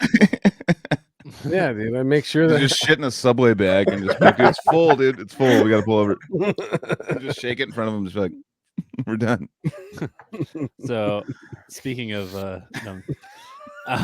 so I just noticed that you guys dropped a music video yesterday on the Metal Blade channel. Echoes of Hate official video out. I did not even watch it. I'm a fucking jerk. Can we hit up Metal Blade? No, they'll probably cancel us if we play it right now. No, I'm just saying. So that's the probably the first, or sorry, the final release before you guys start the touring cycle for the record. It was dropped specifically for the tour as like just something to just, you know. Or was the Lorna Shore that you guys just did, the Lorna Shore tour, was that part of supporting the most recent release? Yeah, the album came out a few weeks within that tour. So yeah, we started the tour mid through October, and the album came out the start of November. So that was the official kickoff of the cycle, I guess. Who did the video? It's fucking sick. A guy called Sean Hodson at Loki. Okay. Loki videos. He's done pretty much all our videos for like the past fucking 3 or 4 albums. Nice. So I gotta ask. Go ahead. Are you guys just a 3-piece at this point, including members? The live show? No, officially 3 pieces. Members, we hire people in for either bass or guitar. Just depends how it works out. So we've got a bass player at the moment for Europe. When we go to the Development tour in the States, we've got a guitarist. It's just whatever. Who's available. That's I mean, with Entheos and stuff, that's what they were telling me. They're like, it's chain of Veen, and then we'll hire people that need, because they just although they didn't want like the announcements of like fucking Frank has left on bass. Just having a metal injection, like Frank left on base. What the fuck's going on? Shout out previous guest Robert Blake for having the second. Robert Blake? That's his last name, right? That guy like murdered someone, right, on HBO. Am I fucking up his last name? I don't know. I think it's Robert. Fuck, I forget his last name too, but I know who you're talking about. He was on with yeah, we had the Entheos guitarist. Mm-hmm. Oh, okay. I'm gonna just ask more tour related questions. What are some do it. areas in Europe that you're excited to go? Is there anywhere new for you guys that you're hitting? I think we got Finland. Never been Finland before. Nice. That should be interesting. Eat Not some smoked fish and stuff. Not that they're going to give a shit because it's pretty fucking particular up there. I mean, Scandinavia is a weird one for us anyway, but we're doing a black metal festival, right? Yeah, yeah, we're doing a black metal festival, and it's like there's going to be a lot of this, I think. Oh yeah. So, I mean, whatever. It's cool though. And then after they do that, the whole time they come up to you after, and they're like, "That was fucking sick, dude." That was and like they were like, "Dude, everyone was like praying." The whole I time. fucked up, dude. I'm sorry, dude. I had to correct myself. I said Blake. I meant Brown. Sorry, guys. There you go. Robert Blake's like a famous murderer. He was like a maybe that's why that killed someone. That's probably why it was in my head, dude. I apologize, but it's Robert Brown. Oh yeah, we got it. Playing guitar in Brown. Entheos. Yeah. On last several tours, actually, they did. Sick. And what was the last thing I saw? Is there a tour after the Devourment tour that was announced already, or? We're doing Download Festival straight after. Okay. We got 1 day off, I think, and then we go to Download, and then we've got 2 days after. We've got like 3 shows with Lorna Shore in Ireland and UK. Okay, those are the ones I'm seeing. Yeah, those are already up on this website. So exactly. How's playing Lorna Shore shows? Those guys are kind of blowing up. No, they're like huge now. I can't fathom how big that band is, because it's like we toured with them just before COVID. We did a Faces of Death tour. It was Decapitated, Beyond Creation, and us and Lorna Shore were below us. And I remember being on that tour. We shared a bus together, and we're like, I don't think next time we play together, you're going to be above us. Absolutely. This is the last time you'll play below us. I mean, I was expecting them to get bigger than us, but I wasn't expecting a million followers and fucking Spotify followers. I think even to them, it's confusing. I think they've just hit a perfect pocket, a perfect moment. The end of the Hellfire song just fucking got 30 million streams. Yeah, like my head. I can't wrap my head around it. It's like because we know the band, they're our friends and stuff, but being on that tour, Will had to go out in disguise because he couldn't be in the streets near the venue. It's like, what the fuck is going on? Yeah. Do you know what I mean? It's bizarre, but they deserve it. They worked hard. They've been a long band, been going a long time. So, but I wouldn't expect to see this ever again, or at least for not the next decade or two. This is an anomaly that's happened here. No, that's what I've said about them too. I'm like, it's just like they have this perfect mixture of like a Demu style with like disgusting breakdowns with the guy doing different vocals I've never really heard. I mean, I've heard similar, but like all like the one break where he does the barfing noises and stuff. Like gobbling vocals. Gobbling, yeah. Just like I'm like, Jesus. It's like Winter Sun, fucking Demu, Whitechapel, perfect mix. I mean, they all shred. All musicians completely shred. Like, they're fucking ridiculous. So, Didn't the bass player become the drummer recently? Oh, yeah. He is a drummer that became a bass player for Lorna Shore. So his background is drums. And, like, they're all friends. Like, they just wanted their friend in the band, so he decided to play bass. And it's like, fair enough. So when Austin couldn't make the tour, it was a partway drive, so they couldn't make because Austin hurt his back. Then he stepped up and fucking did the drums instead. It's like, that is ridiculous, man. The double bass, he just stepped up and did the double bass. I mean, let's go. He's like, I'm playing bass right now. I might as well just double it. Oh, shit. So you got to respect that. Like, not many bands have that flexibility and talent to just, we'll do this. Like, I can do that. It's like, okay, fair enough. You deserve the accolades, guys. Good for you. Jesus. Well done. Okay. Another UK band related question. I am coming on the record as saying I'm a Sleep Token fan. I'm really excited for the next record. As the singles come out, I'm like getting more and more stoked on it. How is it over there? I mean, I'm like really on board with it. I think they're going to be huge, and I'm all for it. Is there a hype there too? Yeah, it's huge. It's like I got into them on their EP when they just started, like 2016, and when the band started touring, I was like, I need to go and see them, but I'm on tour. I need to go see them on tour. So like when I'd see them, they're playing Satan's Hollow, they're playing Star and Garter, and these are fucking tiny venues, like little venues. Like, oh, I've missed them, whatever. Then it's next, they're playing the Albert Hall, they're playing this and this, and I went and seen them in Manchester, and it was like fucking 1,700 sold out. I'm like, this is wild. And they've done this all in the space of like 5 years. It's crazy.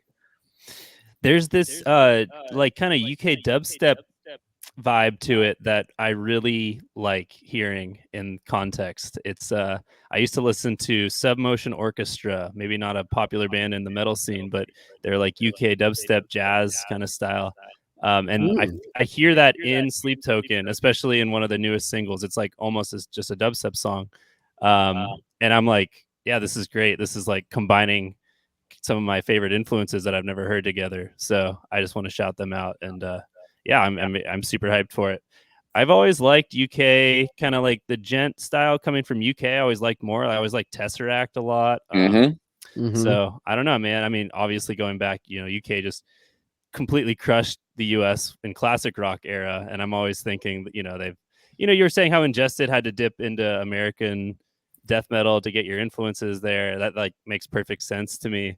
I just think that in almost every other style of rock and metal, other than like brutal death metal, UK's always been the best at it. That's and the now Beatles. We've got some good exports, man. I mean, you look at the bands that we've got that represent their own genres specifically. You've got Malevolence that are, the hardcore metal crossover.